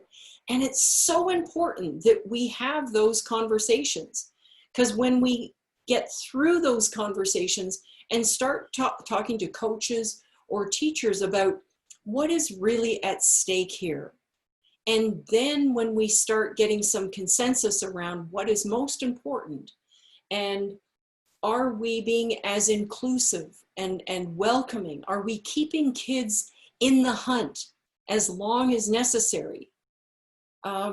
These are the kinds of things that start to emerge. So I'm somewhat feeling badly that I can't come up with a really slick answer for you, John, but it's, I know that the root to many of this is having these, what I call uncomfortable conversations about changes to our competition structure to support athlete development. And on John's side, for me, what I see here is this is a great opportunity for life skills. You know, if you're disappointed in the situation you're in, okay, you're rightfully so disappointed. So my question to you is, what are you going to do about it? Like, if you believe you belong up here, you can only control what you can control, right? I mean, that's a life skill that I know I'm still working on, is how do I can control my effort. I can control how I work hard. I can control on how positive I am. I can control those things. And what I'm being told is that there are 6 or 10 players ahead of me, because it's probably more position specific, there's 1 or 2, 3 people ahead of me. I need to look at them and evaluate, okay, what are they doing that I'm not, that I can work on to get better than them, so that I make the coach have to make a decision next time, because that's all I can do. And those are the types of skills that I think our kids need to learn. I think we've bubble wrapped our kids for so long. Any adversity they can't deal with. And they don't know how to deal with it, because they've never dealt with adversity before. And I think that's one of the reasons our mental health is for our teenagers is so high, or so stressed, is because they've never learned how to fail and come out of failing. They've always been protected by loving parents who most of us grew up in the other side of the coin, where it wasn't as supportive, and failing was, I just get on, work harder then, right? And I think that's the lesson we can use in these circumstances, and that's where, that's what this LTAD model is looking at, is trying to teach those life skills. And that's a perfect example, because in the long run of someone not being on that A team at 14U, it really won't have it shouldn't have a major impact on their overall life and experiences. It's just another part of their life, and they can still be a university athlete. They can still be a straight A student, or whatever they want. They can still do that, and it doesn't define them by this particular moment. And that's something we can really teach them. It really help athletes or kids learn right now, is that type of thing. Yeah. And and you're spot on, Colin, around, we don't create environments where our children learn to struggle. In fact, over time, I mean, I know there's lots of stuff about, fail fast, fail forward. Failing is your first attempt in learning. And we have to fail to learn, all of those kinds of cliches. And yet failing is really the outcome. And I would say that our kids, long before they fail or succeed, they don't even know how to struggle. They don't know how to get into a situation. I'm generalizing here, but when something becomes a little bit difficult for them, and it's often difficult because they're unfamiliar with it, and especially teens, where they don't want to look foolish amongst their peers, that risk of looking foolish, not doing very well, they become risk averse. And what we're learning about resilience within that is that resilience, most people will think, well, it's all up to the individual. It's about a rugged individual who gets, traumatized, lots of adversity, this, that, and the other thing, and has the wherewithal to pull up their own bootstraps and move on to success.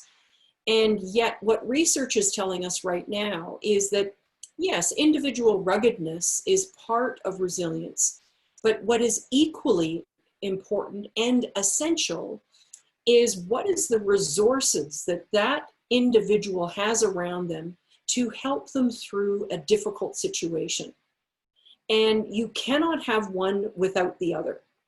And this is where if we actually listen to stories of athletes, if we listen to stories of successful people in business, in academia, wherever, is that they will identify not only what they had to do themselves, but they will always identify as well who were those individuals or organizations or places that had the time of day for them to help them through a difficult situation. And whereas culturally, we sometimes think, well, you're a bit of a wimp if you've got to go and ask for help.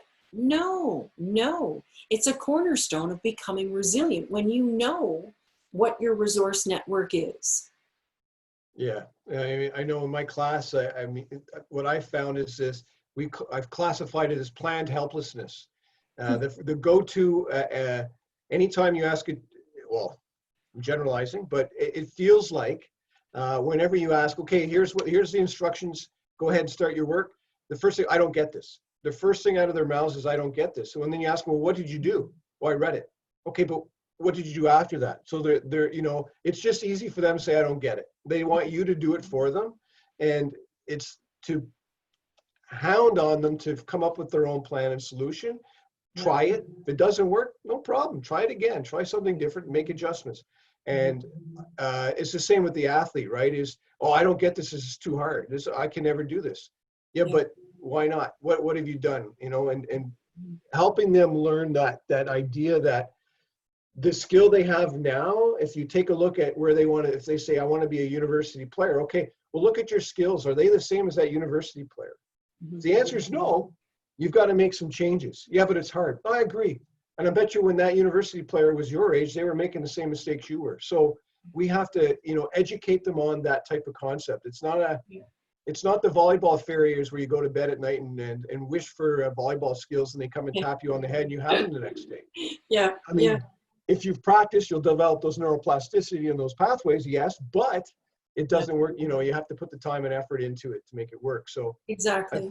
I think that's, again, it keeps harming back to these life skills. That's where we as volleyball coaches can do provide a great opportunity for our kids to learn these skills. And what will happen from that, I think, is they'll become better volleyball players.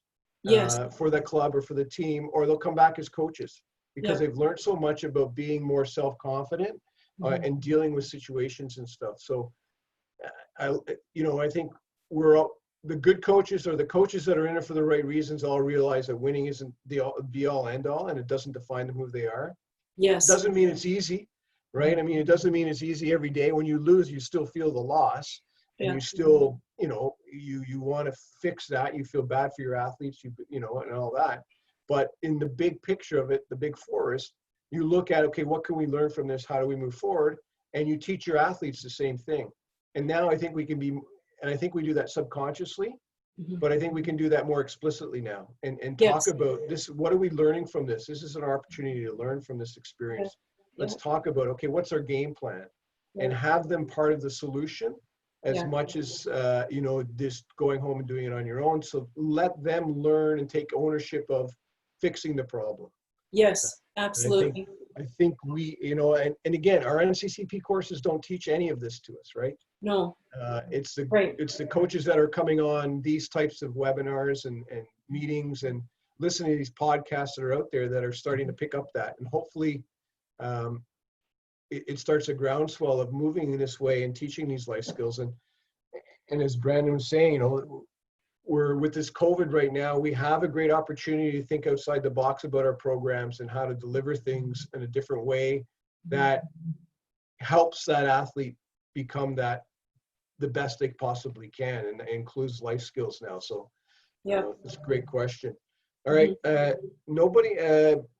Brandon, do you want to just explain your comment on there? Because Vicki's from your area, part of town, so she maybe know more about this as well. But you want to tell us what's going on in Alberta with volleyball? Yeah, so my context is a little smaller than I'm sure a lot of other people is, small town. So when we were talking with Brenda a little bit, I have to move athletes up, and a lot of times, and it doesn't quite fit the context perfectly, just because out of U13 to U18, we're trying to scrape to get one team sometimes in some years. And so we're pulling up, we're getting kids jumping 2 age brackets, 3 age brackets, just so we can make a team, but also have them have an opportunity to play too. So it's a smaller context, but right now I'm doing a lot of work where AVA is not providing anything for anybody. So you have parents calling that they're calling their resources, the camps that have done stuff before that they know of, and they have a number, and they're, hey, what do we do? Because they have nowhere to look for now. So it's truly a build it and they will come scenario. So if we can implement very good things that tie into that, we're using sport, we're using volleyball specifically as a vehicle to teach young athletes, young adults, these life skills. It's still sport. There's so much we can teach out of it that will provide this new framework that people can flock to it. And then Alberta Volleyball is just taking a hands-off approach now where we're not running anything, but if you're going to do something based upon Alberta health rules right now, we have some flexibility to work in. Okay, well, here's some guidelines. And if you want to run something, well, some people aren't doing anything. And there's not a lot of ambitious coaches, ambitious people there that want to put their name on the line in case something happens. But it really provides a great opportunity for people on this call, us, that, you know, if we have the right mindset and the right lessons to teach, that we don't have to work within a framework that hasn't been working anymore. It needs to evolve and can't really evolve maybe at the top end, or hasn't ever been forced to evolve. And now we can run really cool programs where we have a couple kids in our area here that really shine above everybody else, but the kids they get to play with aren't that skilled. So really teaching them how to be leaders, but they're lagging behind because they never get to play alongside those really good athletes and see an outside picture. So going into Edmonton, because this is white court, going into Edmonton before COVID, we were running practices with some Edmonton teams and they would host us. And it was spectacular because they get to see a different view. But a lot of people aren't open to seeing what another club is doing, what other athletes are doing. And for us, we feel that we're a little lower than them. Well, go and play and see what it's like. And I have an opportunity to play with some coaches that say, hey, come and be a part of this. Awesome. We'll totally do that. And it gives a different outlook. But LTAD is not really doing much. It really allows us to almost do whatever we want and to start on a different path now. And hopefully AVA, Volleyball Canada can kind of see and say, hey, this is what's working down here. Maybe let's pull some things out of this and implement them on a higher level. Yeah. I know this is one of the things where, I mean, COVID has just flipped so many things on its head around what does sport look like? And you're right, the opportunities to correct or instill some of the features that sport has been lacking. You know, there are opportunities for that. You know, if in your area of white court, you have difficulty fielding the numbers required to run appropriate volleyball training sessions and competition, is it possible to get a larger group of young athletes together that is more than volleyball and target the life skills as you've suggested? And if there are other coaches in the white court area that have similar desires, that they're feeling, restricted about what they can do within their own specific sport, is there a way of getting a larger group together within that white court region and working on those life skills and sharing in some of the coaching expertise that each coach would bring to a larger group? I agree. I mean, here in Edmonton, I barely hear of anything starting to open up around giving permission around, advancing phase 2 or whatever the language is around creating appropriate openings for starting to launch training sessions. Look at pro sport. They're still stuttering into finishing off any types of seasons. So we're certainly not alone in the sort of the disappearance of sport as we knew it. And yet the idea that you suggest has incredible merit to it around, well, what's our context? What do we have that is around us and what can we work with? And so if there's yourself, Braden, and if you've got other willing and able coaches, even starting up a conversation like that, because, summer's coming. Who knows what the fall is going to look like around school? The university, I know, is still going to be all online. This isn't going to disappear in the next couple of weeks. So that could be a very local conversation that you could have with coaches around what kind of experiences and what kind of sport environments do we want to create for our kids in white court. Are you a teacher, Braden? Nope. Just somebody who likes to give back, had good role models that gave a lot to me, so I got to give it back to them. Yeah, and so if you, I don't know if you know many of the coaches within your community from either, you know, from other sports. Yeah, there's some. It kind of ties into the context a little bit of it's the wrong path. I feel it's not a path that we should be continuing on. We don't have a lot of new and upcoming coaches that have new ideas. It's old ideas that are stuck, and they're the ones that have the credibility that people continuously look towards because they do provide something and they provide value. They got good systems that parents trust and stuff. So as for anything that's having open conversations in my region, it's a little tougher. There's definitely people to talk to, but it's, for me, it's just reaching out. Edmonton has got some good resources that I've worked along with, like Pursuit Volley has been phenomenal with working with me on some things. And so trying to tie in and just reaching out to anybody and working and what can we do? Because like we said before, there's nothing built for anybody. So if somebody wants to participate something, they pretty much got to use whatever we do. And so we can provide whatever house leagues we want to do, following health guidelines. And now they have guidelines. It's okay. Now we have a framework that it's not, oh, hold up, can't do any sports. It's okay. Now we have some ideas. How can we work? This is acceptable. Awesome. Here's our procedure. If you can follow it, awesome. Come and be with us. Yeah. Yeah. So it's not so much just specifically in my area. It's, for me, it's with, well, technology. We're on a Zoom call with people all over the country, right? So Yeah. lots of ways to kind of reach out. And if you build it, a lot of people will come. I think we're going to be running a camp later on that people might be driving open to driving a decent distance towards because they just have no other opportunities elsewhere. No, you're right. And in fact, you talked about going in from Whitecourt into Edmonton. I mean, and U of A right now isn't going to be running any summer camps. The varsity athletes aren't going to be doing anything. So does that become an opportunity where you reach out to those people in Edmonton and say, hey, we've got an audience in Whitecourt, you know, again, I think just creating those conversations, you know, I mean, what's the worst that's going to happen? You know, people are going to say no. And an opportunity, as I say, at this point in time, the sports that will get to the other side, not even the other side, but the sports that are going to be able to adapt to COVID and all of the craziness that has come along with it, are those sports that have been, are surrounded with people who are open-minded, who are open-hearted, and really have the athlete in mind.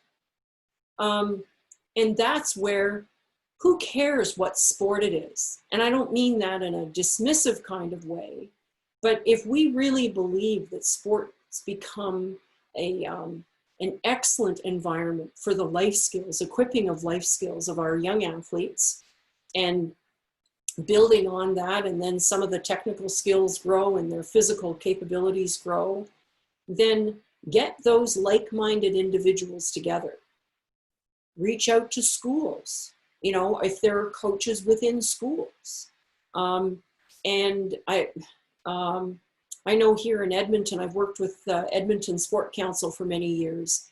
And this would be something that if we got an idea for something, we would float it out through the Edmonton Sport Council and just say, send out an invite. You know, we'd like to hear people's opinions on this, or we'd like to have a roundtable discussion around what do people think. So yes, it's more work, but then you get to craft some of those early experiences for the athletes, for their families, for yourself as the leader and coach. I know it's not bulletproof. It's not a simple black and white answer, but this COVID thing has really wreaked havoc with protocols and all those kinds of things. All right. I'm going to swing now from that big picture, life skills on athletes, and then try to get you to now move into winning and losing. So let's talk about gold medal pathway. Okay. And I know you'll tie it into life skills, but what is new about this gold medal pathway that coaches that are working in that, you know, we're pretty much all on the train to train. up to train to win components. Yes. So what are we looking at here with this gold medal pathway? Is there anything big difference in there? Or Well, are we... Yeah, so the gold medal profile and podium pathway are terms used by Own the Podium. And so Own the Podium, which is really, I mean, I think it says it in its title. It's about dealing with the, or targeting those sports and athletes that are already excellent and identified as international superstars, and providing them support to go and compete at an Olympic Games, a Paralympic Games, and end up on the podium. And so the podium pathway is sort of this, what's called those stages of long-term athlete development, and that trajectory toward a podium pathway, much broader based. Gold medal profile becomes much more specific, and that requires a sport that has been targeted by OTP. And targeted meaning that that sport has demonstrated excellence and success at a particular level. And so that gold medal profile is filled with performance standards. And so that, yes, that graphic that you're showing right here shows, well, how does this athlete development matrix and gold medal profile fit together? So the athlete development matrix is a set of attributes and skills necessary for athlete development progression. The gold medal profile comes in, and it's very much performance related. So times for swimmers or athletes on the track, winning style of play comes into it as well, which is more for the team sports around what is the kind of tactical evidence-based strategies that are deemed world leading, so to speak. So those then become the standards upon Own the Podium to identify which sports and athletes are going to receive a pocket of extra money. And so in our recent work with Own the Podium is we're trying to make the athlete development matrix and the gold medal profile integrated and seamless, so that the athlete development matrix is providing all of the necessary goods for athletes as they develop, which is what we've been largely discussing along the way. And then as the athlete progresses up through train to train for most sports, what kind of performance standards do they start to meet? What's the criteria they need to meet in order to progress on this gold medal profile? So what's shown here is you can see the stages from left to right of long-term athlete development, and the athlete development matrix will dominate in those early stages. And you can see that the triangle thins as we progress along, and that white panel existing between the athlete development matrix and gold medal profile, that gives sports wiggle room as to when do performance standards start to dominate more and influence more the training of that athlete and become more demanding around what are the times they're putting in, what's the weights that they're pushing, what are the tactics that they're learning, what are the kinds of techniques that they're able to execute, and so on. And so there's this wiggle room in the middle of the two. Now, if you go to the that other graph that shows the purple, the ADM and gold medal profiles fit together. I mucked it up just a second. Where'd it go? Right there. There we go.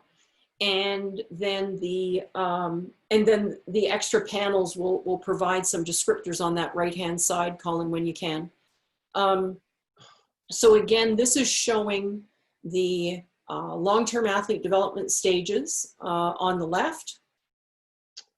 Not bad. There we go. There we go. Thank you.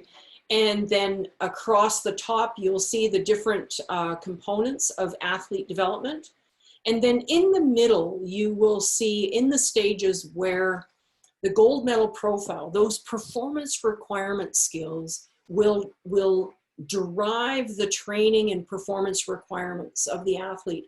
The train to train is a huge transition area. Again, part of that is because of that turbulence of growth and development, puberty, and so on, is that we can't make hard and fast decisions at that period of time for, again, the reasons we've been talking about is we select and deselect based on false information. And this illusion of performance that we see in a 14-year-old is the imagined performance when they're 24. And we got to get rid of that. So that shows where the gold medal profile fits in there. What you will see is on the right-hand side, life skills, the gold medal profile does not touch that at all. And yet we understand very clearly is that if we have undeveloped life skills, it hinders all kinds of sport participation. Those poor developed life skills puts our own high performance athletes at risk for conditions around suffering from mental health, poor relationships, poor long-term outcome around career. And again, the life skills really set the stage for this sport development in our kids and youth.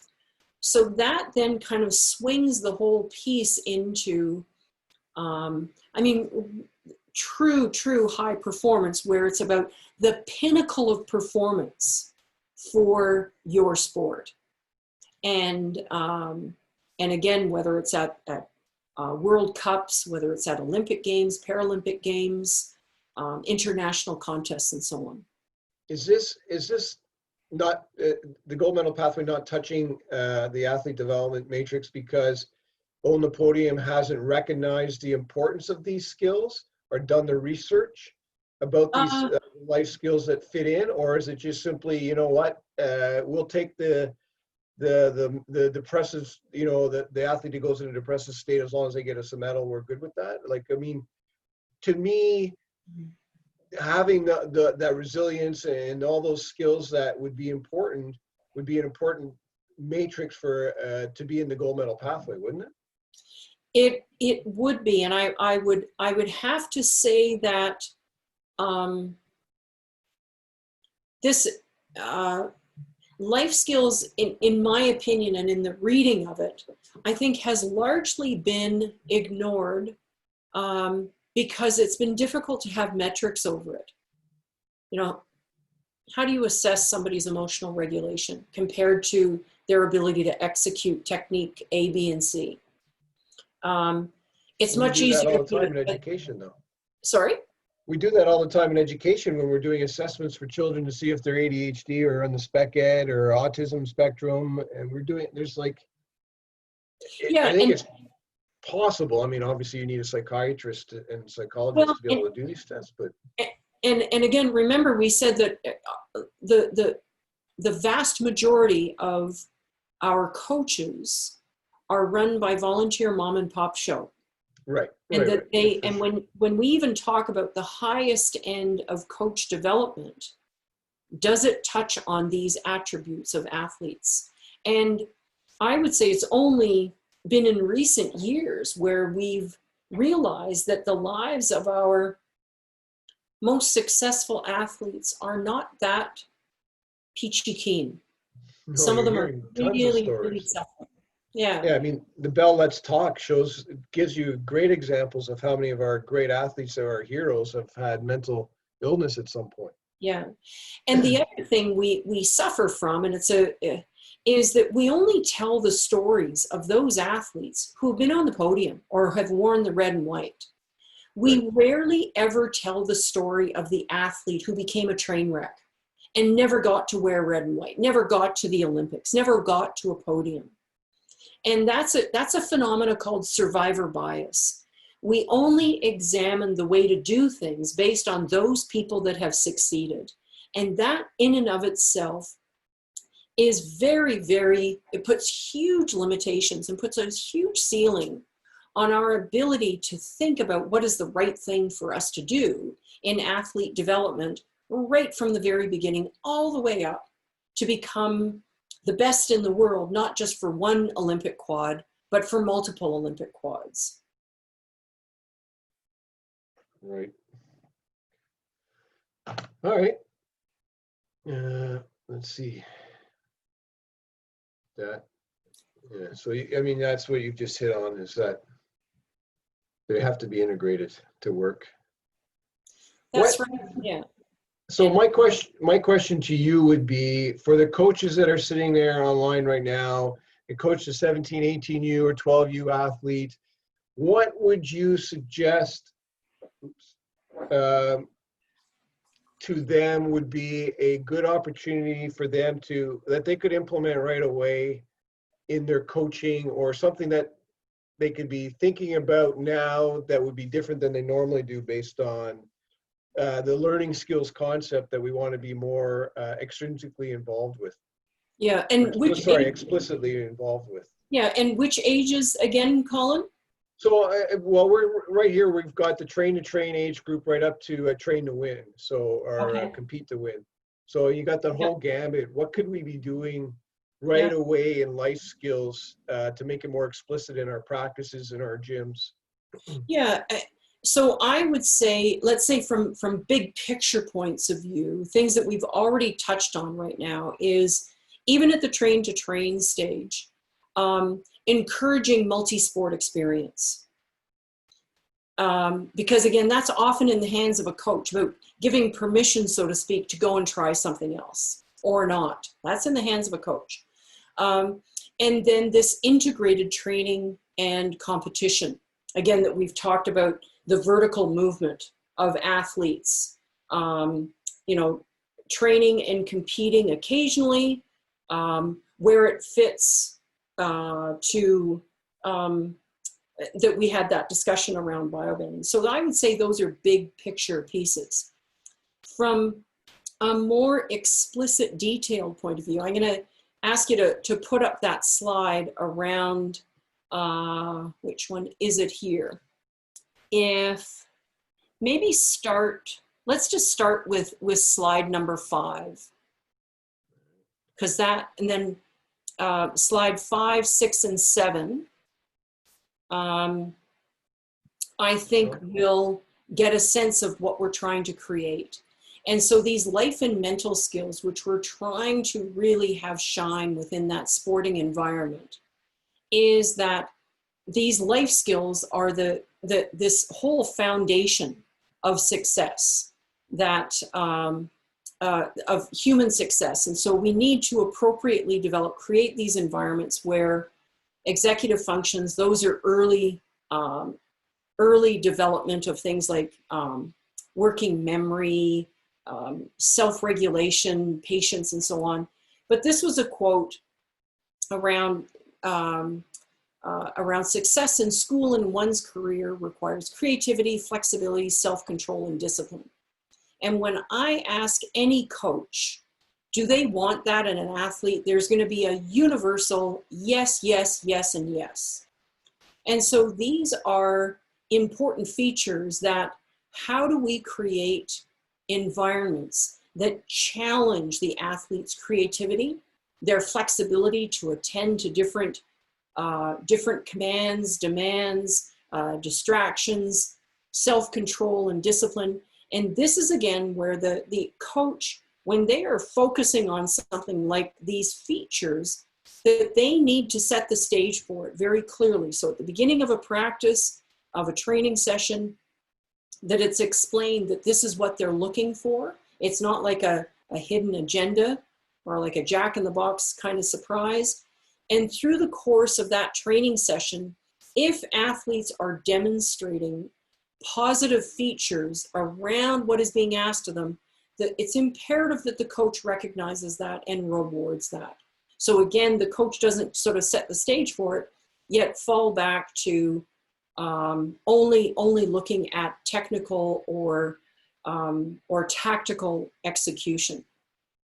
And on the next slide, if we move into after this one, and so these are the kinds of things about, I think our language with our athletes we can help them develop their own vocabulary around how well do you follow directions, around controlling impulses. If you get irritated by something, what kind of behavior emerges? You know, are you aware of it? Can you control it? Huge aspects around focus and being, providing environments where huge attention to detail and specific commands are held, and so on, being patient, paying attention, taking turns and persevering.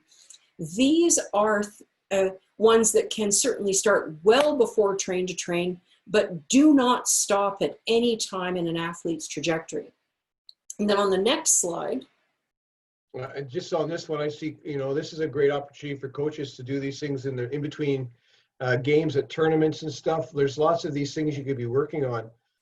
Even as part of your pre-meeting practice stuff, a lot of these things we can be doing as part of your initial warm-up of gathering everyone together and getting them focused, is be working on these types of skills, explicitly letting them know, today we're working on focus, and here's the little task you're going to do before we get started. I think there's a great opportunities for us as coaches to implement this stuff. Yes, and on that one, and this continues with it, Colin, is that sometimes we use language. So let's say if it was about focus, having athlete voice contribute to it around, so a coach can say, when I say the word focus, what does that mean to you? And so you have the athletes contribute, okay, well, this is what I think focus is. And then the coach can ask, how do I know when you are focusing? And then they can contribute to that. Another question is, how can I tell when you're not focusing? And so it becomes also, it starts to also build trust between coach and athlete when you start using this shared language and you understand each other. That's where, again, a lot of the mental skills and terminology becomes lost when we don't really feel that we're talking about the same thing. And so when we start with these executive functions, and on this slide, what we're talking about is the social emotional learning. And I'm not going to read what's out to you there, but there is so much in there that when we think about sport, isn't that exactly what we want sport to build within our young athletes? And then that link below, and Colin, I'm not sure if you can maybe send that out, or if people want to just contact me directly. I was asked to write sort of a general article on development of executive functions and social emotional learning skills through sport. And so I'd be happy to share that as well. So things like, feeling and showing empathy for others, darn tootin', that's important in sport. About how you establish and maintain positive relationships, making responsible decisions. All of this falls under the social emotional learning umbrella. And then the last slide that I can show on that, Colin, is, so these are called the core competencies for social emotional learning.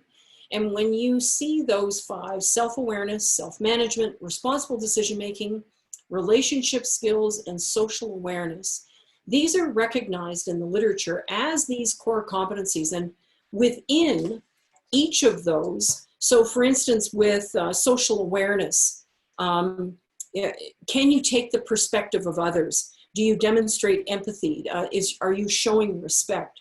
And within that, what the literature base has created are metrics. And not only then can the coach look at an athlete's social awareness and say, yeah, they're showing respect for others or not.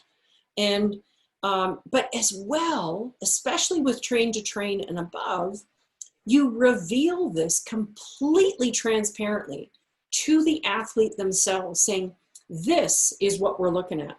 So, and then in relationship skills, things like communication, teamwork, my goodness, that is so filled with riches and rewards around discussions, that it doesn't become just lip service around it, but what are we going to do about it? And everybody has a chance to make a voice to it. Perfect. All right. I think we've been talking for over 2 hours, so we've shared a lot of information. And,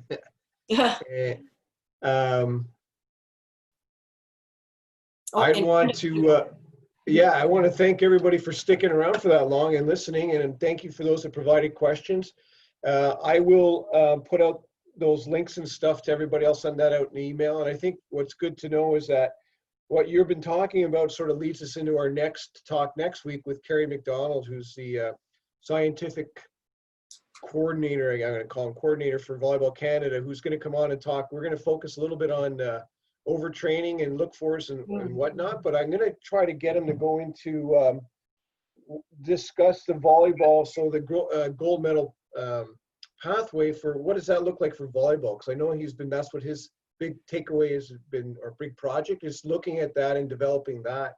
So he'll be able to give us an update on that as well. And then our last presenter will be Kyle Paquette, who is the mental skills coach for both our Team Canada teams, who's at Ottawa U as a prof under sport management in sports psych, who's very good, he's great. And we'll get him to keep talking to us about these life skills and That's awesome. how do we implement it? What's the practical way of doing things? Yes. Implement this into our practices. So it's a great segue for all three of these to help coaches out. That's excellent, Colin. That sounds like a good plan. Yeah, so I really appreciate your time, Vicki. You started us off with a big bang. I think we really got a good picture of where sport in general should be going, could be going, and are sort of the responsibilities of coaches to help make it go that way. And again, having coaches on that are here, it makes sense that they obviously care, because it's June 29th.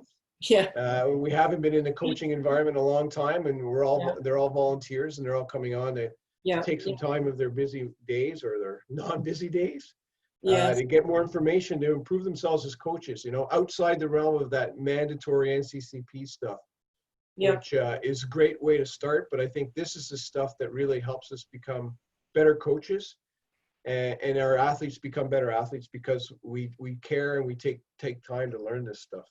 Yes. Yeah. No, I so appreciate the opportunity to join your community, Colin, and so appreciate everybody's time tonight, and great questions. Lots more to have discussions about too, and I'm get my own head thinking about sort of the pragmatic side of things. Right, and just so everyone that's still on is aware that Vicki has agreed that if you guys want to email me any more questions you have that come up later or after you wake up tomorrow morning, you want to send to me, Vicki will come back with me, and we'll record some answers to your questions for you, and we'll post that as well. So the learning never ends, and we're always looking for questions and challenging ourselves around our kitchen table, because that's the best way to have a discussion and continue on from that. So I really appreciate you joining us today, Vicki. Thank you very much. Thank you, everybody as well, and have a good night, and hopefully we'll see you next Monday. Cheers. Bye, everybody. Thanks again, Vicki. Really appreciate it. Thanks, Colin. All the best. You too.